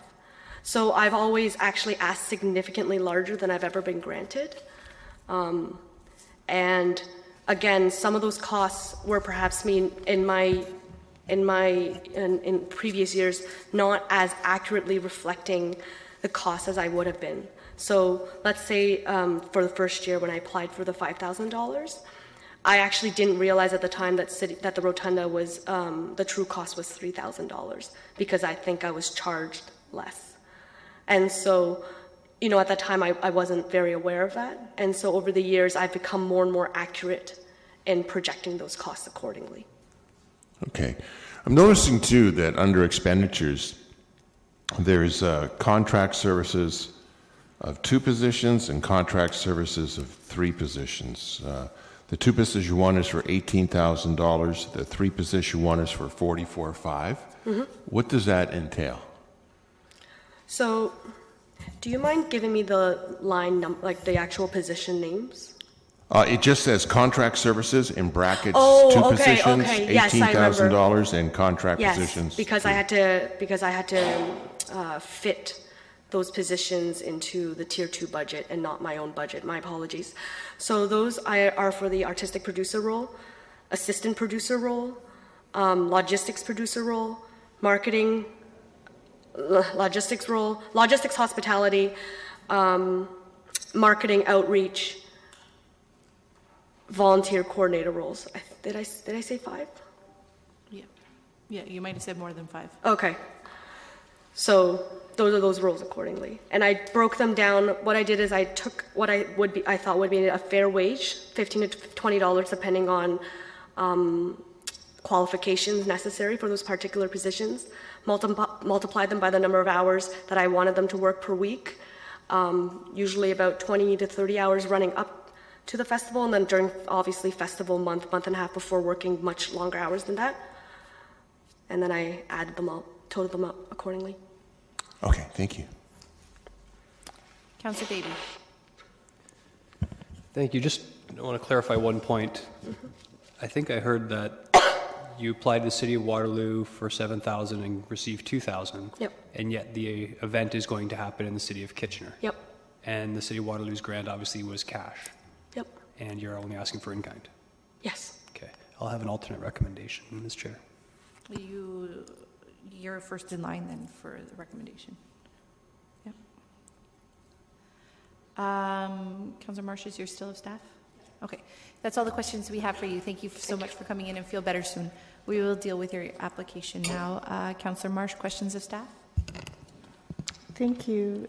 Yeah, just looking at the rationale, I'm wondering if there could be a bit more explanation as to the rationale for why the recommendation is as it stands.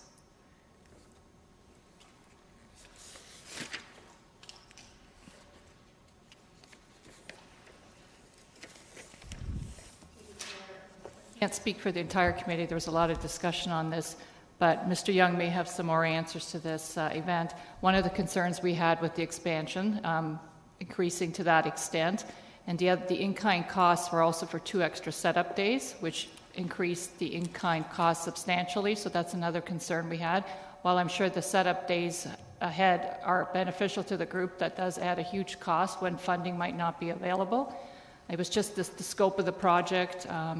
Perhaps Mr. Young can answer some other questions. Okay, great. And then maybe, Mr. Young, when you do answer the question, if it is a 3-day festival that it's scaling up to, 3-day, why wouldn't the setup cost just be for the first day? Would we have to tear down and set up again? And is there any way to reduce the in-kind costs? Through the chair, the setup cost would just be charged once, so it's not an annual thing. The only thing that would be each day would be the rental of the actual space, so the rotunda, council chambers, Conestoga room, learning room, all the rooms that are utilized by the festival for those 3 days, because it boxes out any other rental that would potentially come in over those days, if that makes sense. Yeah, so can you remind us what is the cost to rent the rotunda? Yep. So up to 300 people in attendance is $672.40 per day. Council chambers is $226.95 for the first 3 hours, and then $54.30 for each additional hour. The Conestoga room, which is also utilized, is $81.80 for the first 3 hours and $22.10 afterwards. Heritage Room, which is beside Conestoga, is $72.85 for the first 3 hours and then $22.10 for each hour after.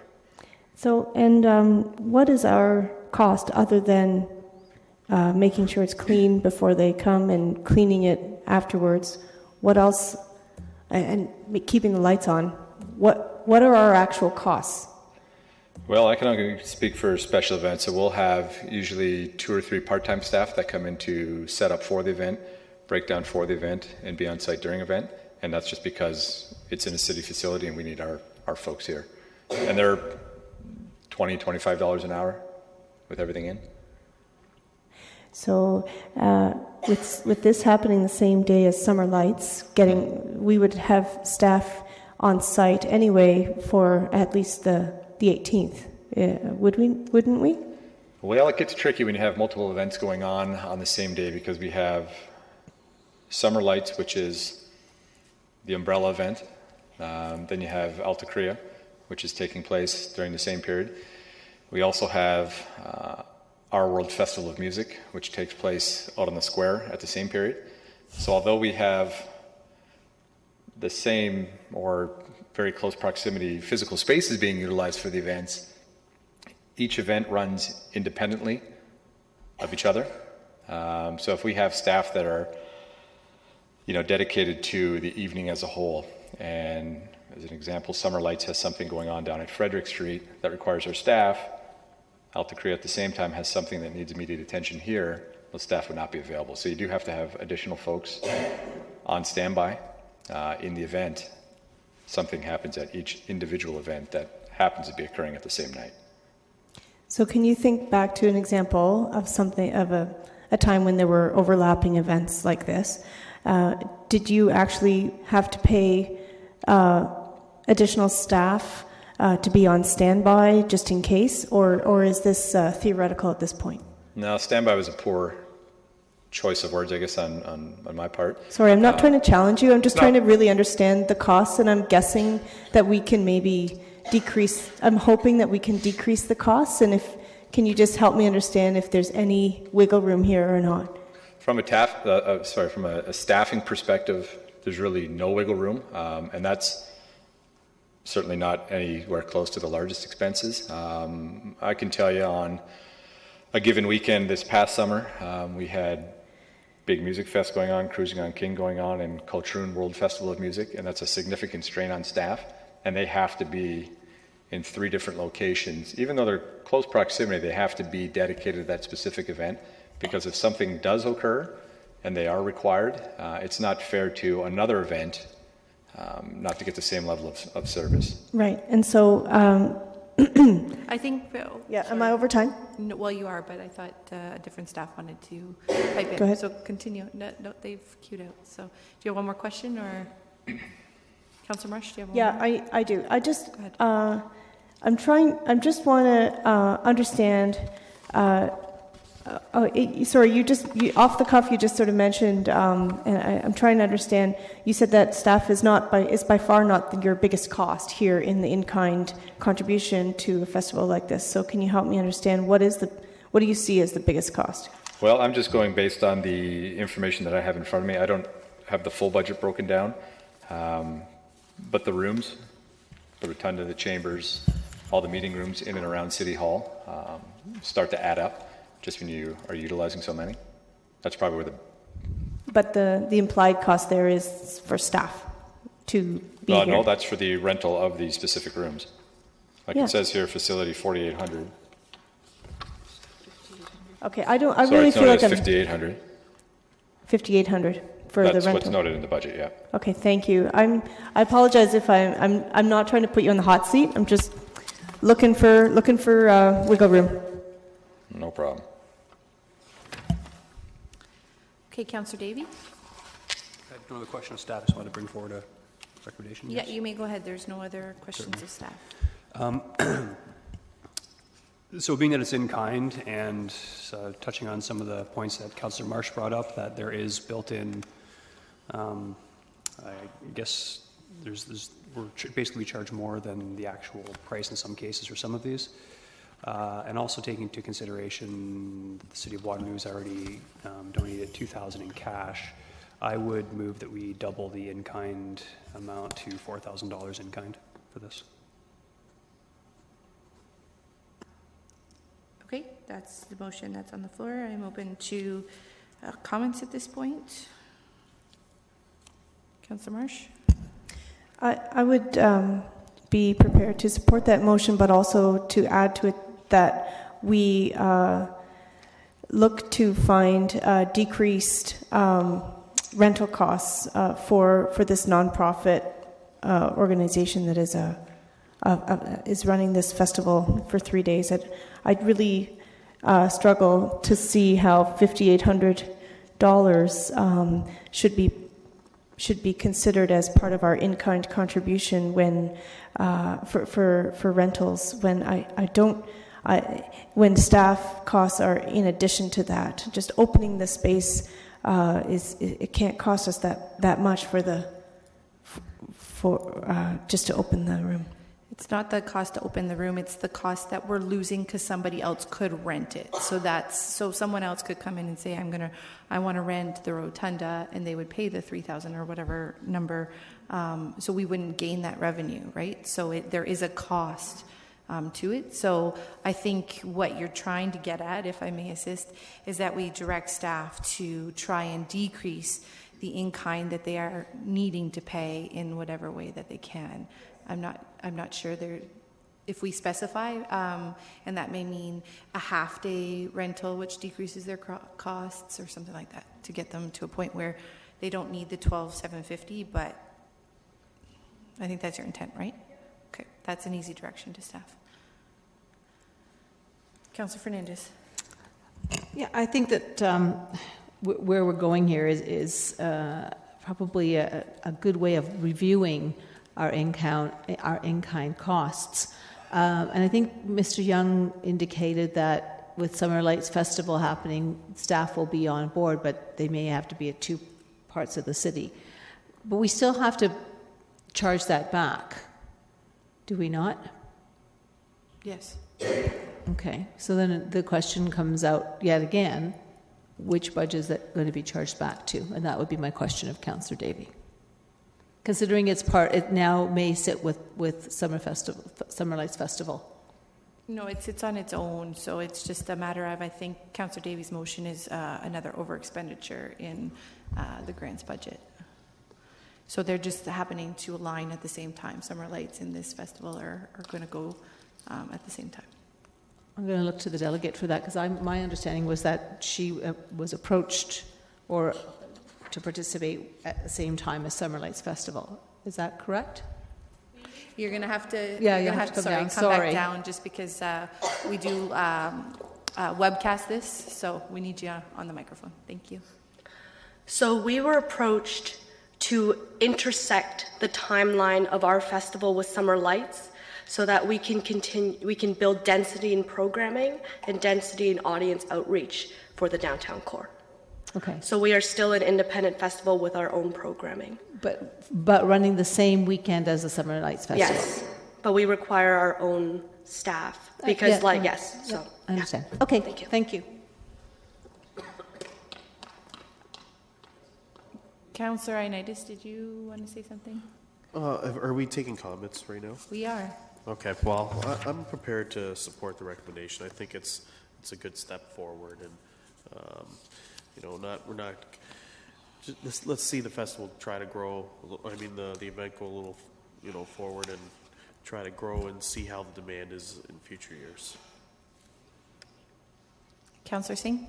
Yeah, sorry, I just going to quickly ask the delegation about, what they would be able to grow upon, but that's fine. And this is, I think, the balancing act that I was talking about with comparing with different organizations that have the ability to be sustainable and go out there and access different dollars, and small organizations that are still struggling like this one, when we can, we have to be able to assist and helping them to broaden.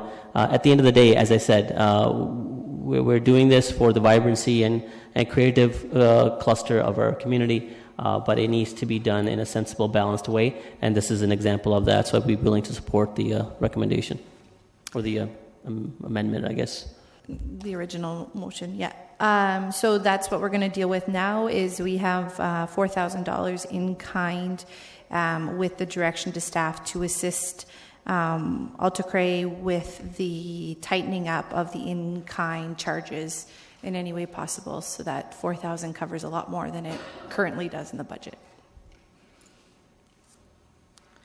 Okay, all in favor? Okay, recorded vote. You may vote.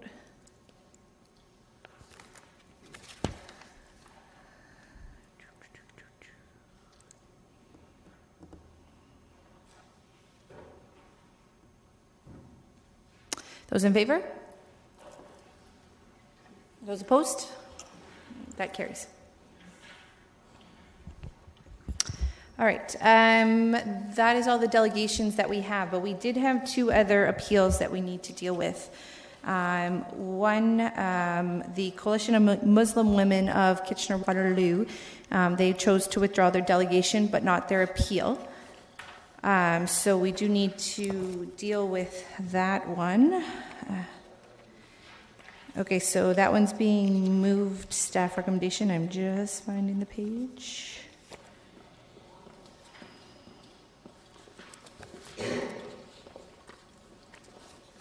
All right, so that one is, their grant request was $4,500, and the peer and staff review is for $3,000. So staff recommendation has been moved. Is there any comments, questions? A recorded vote's been called. You can vote.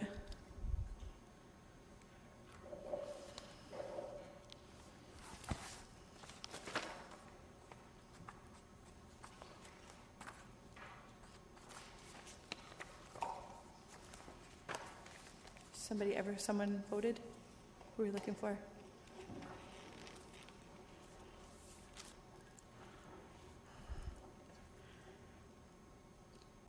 Those in favor?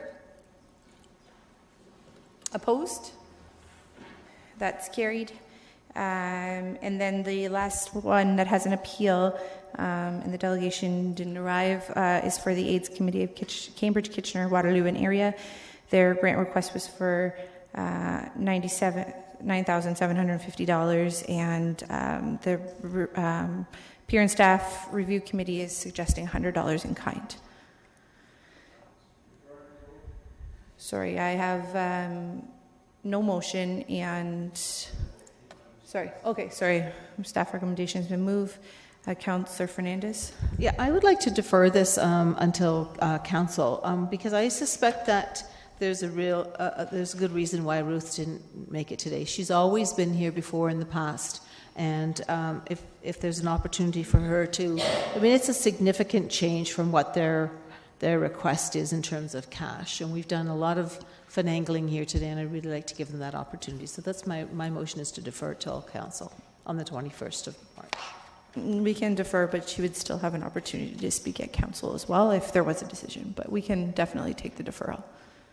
Any other questions? So this one's being requested to be deferred until council in 2 weeks. All in favor? Deferral. Okay, that carries. All right, so now we have to go back to the overarching document at the beginning of item number 12, and we've dealt with the appeals. We have the rest of the grants that we need to approve. Councillor Davey? Yes, I'll move staff's recommendation for the balance of the report, and I'd like to just comment briefly if I could. I know we made a couple of tweaks based on the appeals, but this is a very difficult process for staff, and I don't want that to reflect the hard work that the granting committee goes through, because it's been several years now when they've gotten through so many number of applicants, and they've pigeonholed it in a place that I think is entirely appropriate. So thank you for the work. Are there any other comments? I'll just quickly echo what Councillor Davey just said. Thank you to staff and the review committee for taking the time and really reviewing these and giving us ample information that we can go on to make our decision. I think in the grand scheme of the budget, we have made a couple tweaks for, I think, very worthwhile organizations, which all of them who come forward are worthwhile. It's just we only have so many dollars that we can allot to Tier 2 grants. And as our Tier 1 grant pot continues to grow, it means even less for Tier 2 grants. So I think it's a bigger question that we probably need to answer in our budget over the coming years of what we do with Tier 2 grants, because the money is dwindling every year, and we can see that referenced in the report with the amounts of money that kind of fluctuate and go up and down. So something for a little bit for another day to discuss. But with that, it's been moved. Recorded vote, I believe, has been asked. You may vote.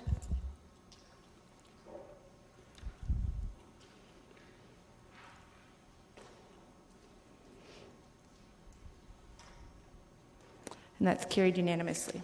So again, thank you very much.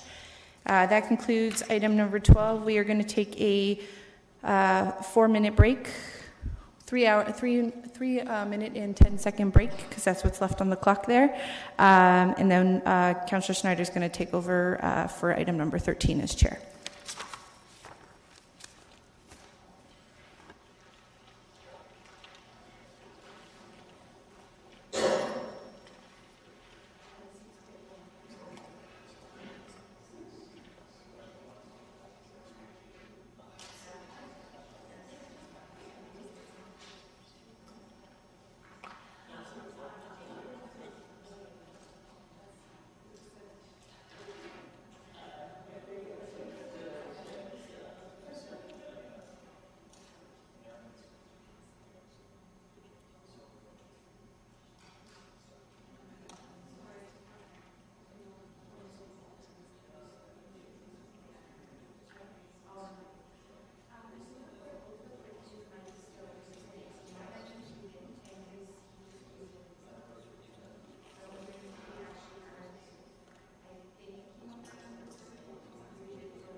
I can talk.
Okay, if we could call the meeting back to order, please.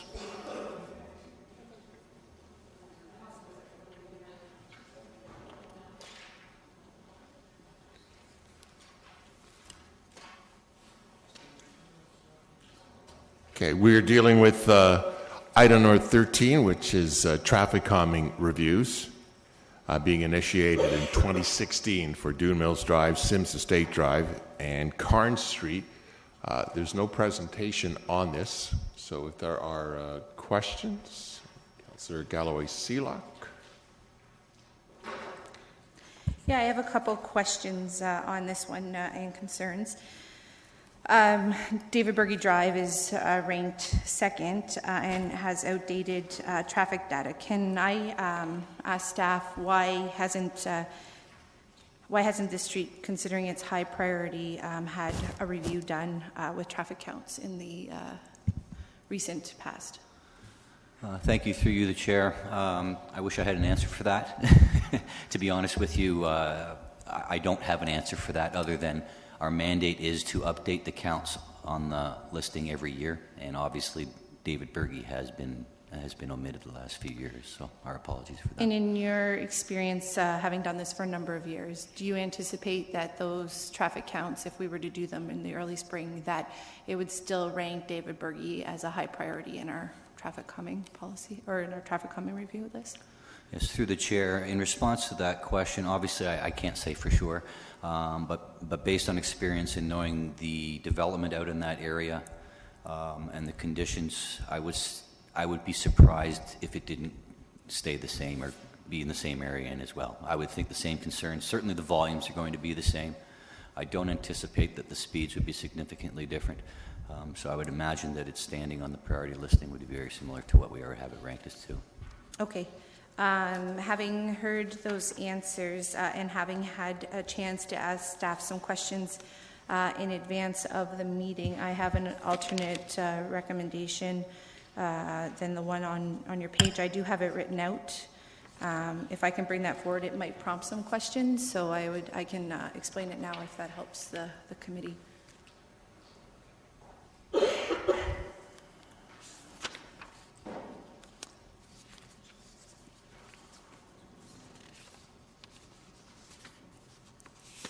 And just quickly, while she's putting it up, basically what it's doing is it's going to put David Berge Drive on as one of the reviews in 2016, and it takes off Karn Street, which is the lowest priority one that has been added this year to the list. But I've also added in the recommendation that if for whatever reason, which isn't anticipated, we've heard from staff, that David Berge Drive is number 8 on the list when they do the review of the traffic counts, that Karn Street can continue to proceed ahead of it. But in my opinion, experiencing and driving that street on almost a daily basis, I don't think that's going to be the case. It's a hotbed for police to sit. And the other big thing that I don't think our traffic calming or our calculations necessarily take into account is wildlife. And every year, many turtles and geese lose their life on that street because of the speeding. And so I think there is something that we really need to look at. And I've been telling residents for years that we're getting close to the top, We are at the top. It's ready to be our turn. And because we've unfortunately forgot to do our counts from a staff perspective over the course of the last couple of years, it wasn't included on the original recommendation. So I think this kind of solves that for the community. And if the counts do come in under what we anticipate they will be, it doesn't change anything from staff's recommendation. So that's all my questions, and I may have comments later once other questions have been asked. Okay. Councillor Davey. Thank you. I don't have any concerns with that, but I just have a question on Appendix A in the priority list, just so I have a bit of understanding.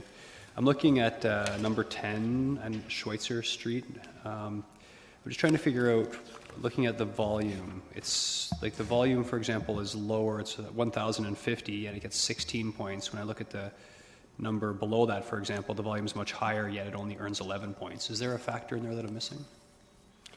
Yes, through the chair, in response to that question, our policy reflects the roadway classification and the classification, in other words, local being the lowest classification. We assign different point values for each classification to reflect that classification that it's within. We try to, so that it creates an even assumption across the board, depending on classification. Thank you, that makes sense. And my last question on that same item, for cycling, when you allocate the points, I can't recall. So when it says 0, does that just mean that there are very few cyclists on that road? No. Through the chair, in response, applying 0 points means that roadway has not been identified in the cycling master plan for any cycling facilities. If it's 2.5 points on our priority listing, then it identifies that roadway is a connector to an identified facility in the cycling master plan, and 5 points would reflect that that roadway is actually identified in the cycling master plan for cycling facilities. Okay, very good. Thank you. Okay, thank you. Councillor Marsh. Karn Street is in Councillor Yanetsky's ward, is it not? So it would be good for him to be here for that discussion. I want to know, it mentions that Carn Street is slated for road reconstruction, full road reconstruction 2018. If this were put off for a year and the traffic calming review began in 2017, would that give staff enough time to plan for whatever implementations there would be? Through the chair, yes, that certainly would. 1 year is a bit of a tight timeline for us, but we could execute a review through that to get any recommendations into the design plan.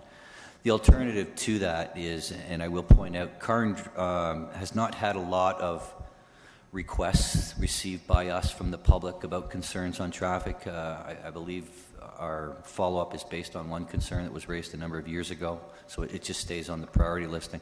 My point to that being is the reconstruction of the roadway will have a public process to it, and we in Transportation Services do review the engineering plans for the roadway reconstruction. And that is another opportunity. Even if we don't do a formal traffic calming review, we can take that opportunity to put some smaller scale measures into play that will assist with the concerns.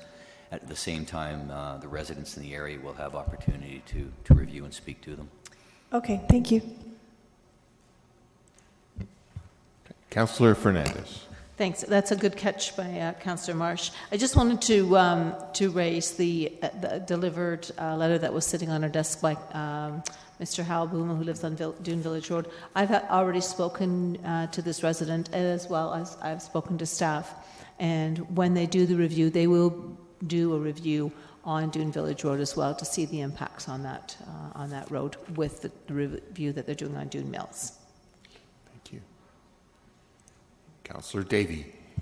Thank you, sir. I forgot one point. I don't think it's necessary to add it to the motion per se, but since we're reviewing it, like Councillor Galloway-Sealock, when my constituents ask when they might see traffic calming in their area, it's obviously it's a moving target, but based on this list, you sort of give them a rough approximation in the number of years.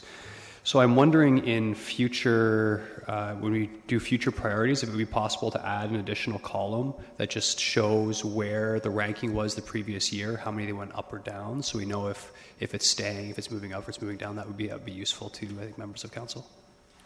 Through the chair, that's an excellent suggestion, and we'll do that.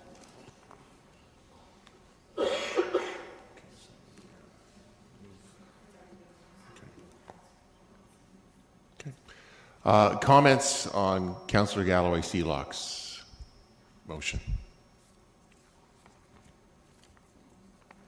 Okay, we'll call to question. Vote. Recorded vote? Okay. Sorry.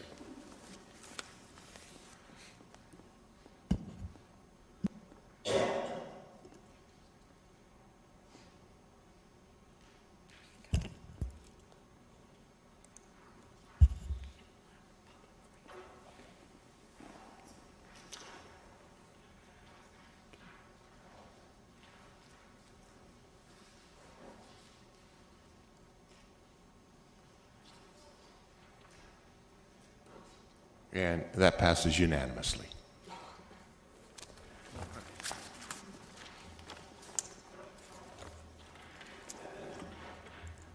Thank you very much, Councillor Schneider, for taking the chair.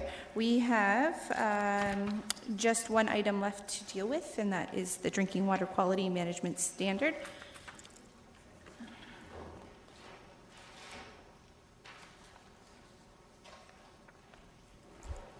There is no presentation, so if there's any questions of staff.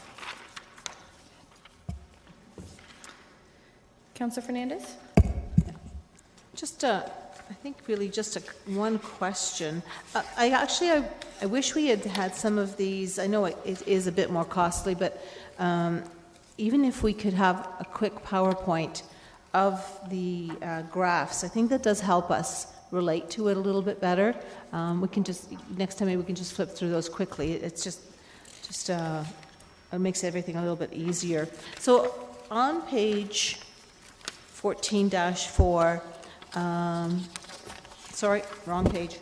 On 14-3, the summary that is here on the third bullet point, you're talking about water mains in the range of 25 to 45 years, and that the ductile iron is not reaching its life expectancy. I think this is something that has been raised in the past. Is this helping us understand? And the next point was the thinner walled pipe. Is that more new information than the fact that the ductile pipe is not lasting as long? Is that two different pipes that we're talking about here? Through the chair, no, that's the same pipe. Okay, so, but I've never heard that it was a manufacturing change.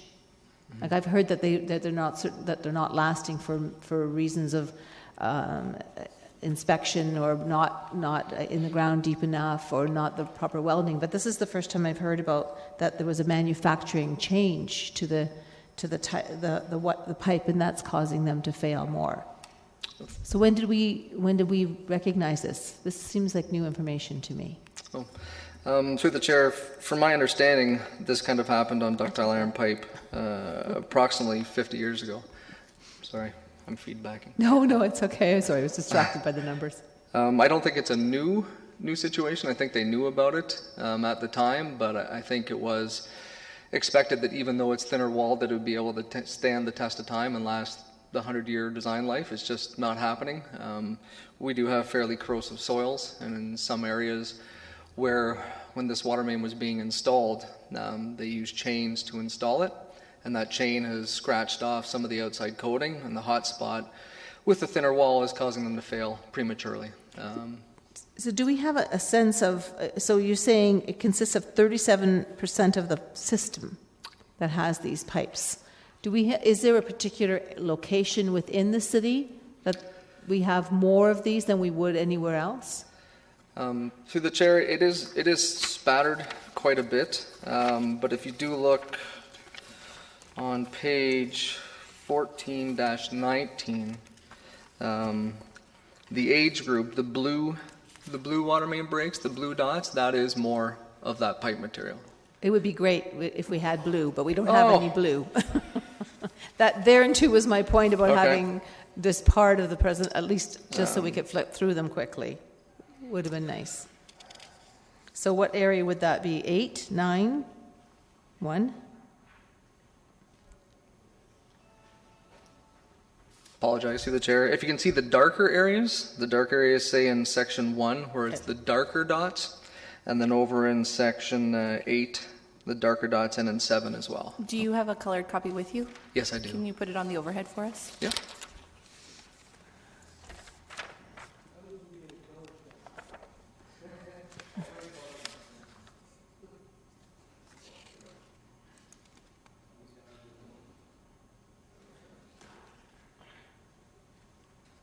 So you said the blue ones? Okay, so we're working on getting these repaired or replaced as quickly as possible. Is there other strategies that we can use to retain this piping for a little bit longer? Through the chair. I heard somewhere that you can put another pipe in there to protect the outer wall. Yes. So through the chair, there is water main relining, which we do as part of our projects. Another thing we're going to be trying this year is something called a hydroscope, a sea snake. And basically by entering that into the mains in certain areas, we can actually find out and get a wall thickness of the pipe for certain areas. So that is something we're going to employ this year to see how that works out, if it does give us the information we want. But otherwise, yes, we are doing things to try and ascertain what the status is of those mains. So have we added some new, it says there are several maintenance programs pertaining to the water system. Have we added some new maintenance programs? I know the last time I remember asking about the valve turning and that there had not been enough valve turning happening. Mm-hmm. Have we added that into our maintenance program? Through the chair, yes. It was never taken out of the program. It just, the amount that we were getting done was greatly diminished in 2014 and 15, due mostly to the water main breaks and frozen services. This year, it's been a slightly lighter than normal year, and I know we're already off and running with a lot of our maintenance programs, which in the previous 2 years, we would not have even started until approximately May. So I think we're going to be in a lot better position this year than we have been. Okay. There is another program that we've added in terms of chamber maintenance. Ourselves and the region included, we didn't have a very good grasp of our chambers, and in terms of, we knew where they were, but what was in them. And one of the big fears that's coming out of MOE and other jurisdictions right now is having an air relief valve in these chambers, and if an air relief valve were to fail, that water that sits in the chamber, because the chambers do fill up with water sometimes, that will get sucked back into the water mains. So we've gone through, and I think we've actually just finished that one for a first round, and with that we're going to come up with some maintenance to move those air relief chambers into the boulevards, so that there isn't that possibility of sucking that water back into the distribution system. And are we hoping that will reduce some of the failures?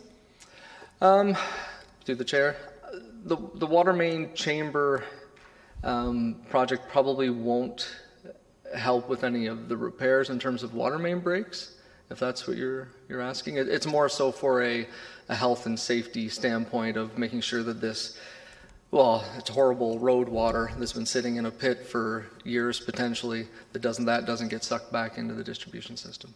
Okay, I know that there may be other questions, so I'll cue back in for my last one. Councillor Davey? Thank you. My question's on page 1424, the bar chart for water purchased and sold. Just want to make sure I'm reading it correctly. So the difference between the purchased and sold, that relates directly to the following chart, the percentage of unaccounted water. Is that correct? So that extra, the difference between the dark part of the bar chart and the light part is unaccounted water? Through the chair, that is the difference between purchased and sold. Okay, so why are we purchasing more and then not selling it, I guess? Through the chair, the majority of it is for unaccounted for water, which is on the next graph, the next page, 25. Okay, yeah, so I was checking. My next question is, it shows, I know you didn't start at zero, but it does show a pretty significant decline. And it looks like it's about 15%, people are using about 15% less water. Is that roughly the amount? Okay. Through the chair, that's basically what I would say, yes. If we left the graph to look like this, because basically if we did do a full scope on the side, it was pretty flatlined. It kind of didn't show the decrease in the actual amount. Okay. Just a quick comment too. I thought this was pretty interesting, and I went back and looked at the, this only tells part of the story in terms of the water consumption. Went back and looked at the population of Kitchener circa 2006, 2007, and we've increased our population about 15% since then. So really the truer picture is people are using about 30% less water than they did about 10 years ago. Through the chair, some of it also contributes to our large manufacturers leaving town, such as Snyder's and such, that has played a big part in that as well. Okay. Sorry. That's okay. Okay, there is no other question, so Councillor Fernandez. Okay, so when you're talking about unaccounted for water, is that also the water that maybe seeps out? I mean, we've heard where there are times when there's leakages in pipes and it just slowly leaks out. Is that what we're talking about here in this unaccounted water? Yep, through the chair. That's one of the things. One of the largest things that's hard to account for with unaccounted for water is main breaks. The severity of them, how long they're running, sometimes we don't really know, so it's kind of hard to give a value to each main break. We do approximate it, but we do approximate on the low end. I have a feeling that some of our larger water main breaks do use up a lot more water, and that's one of the big items.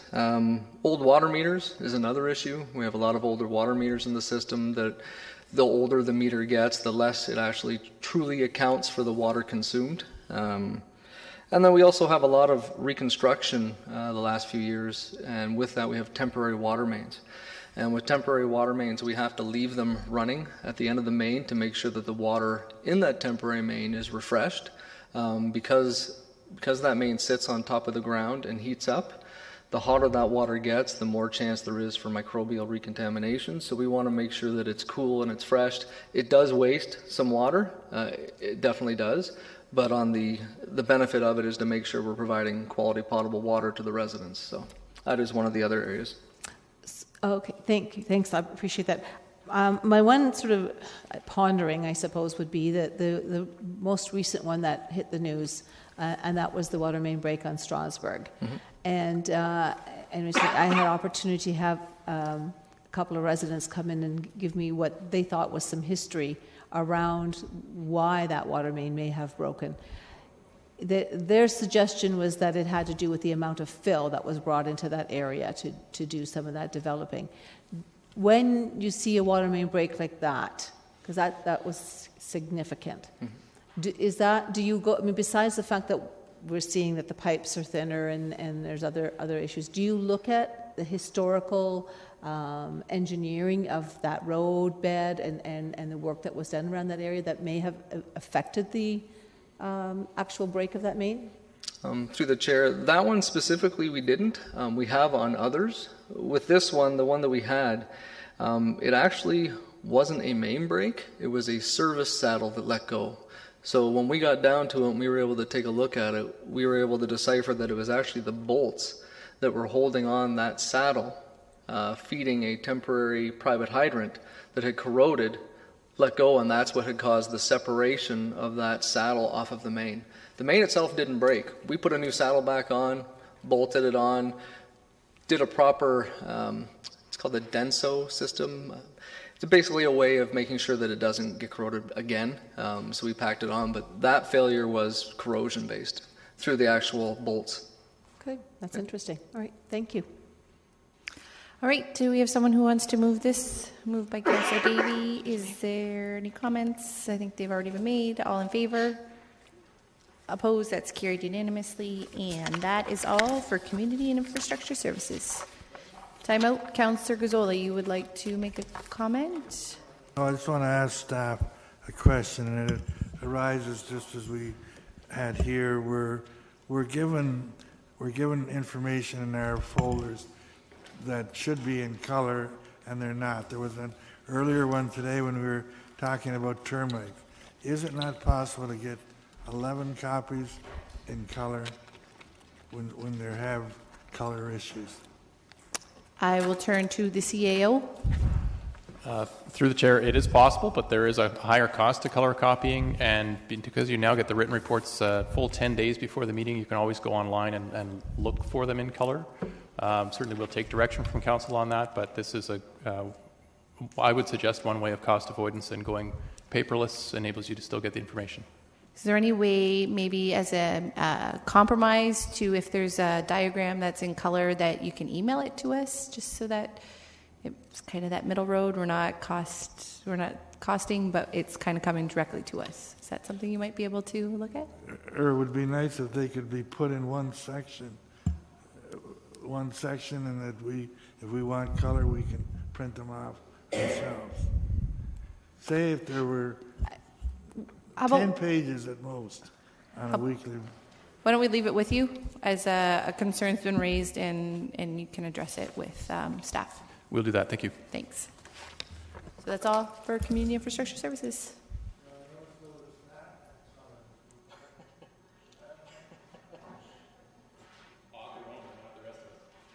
This is my copy for the MOE when they come in to take a look.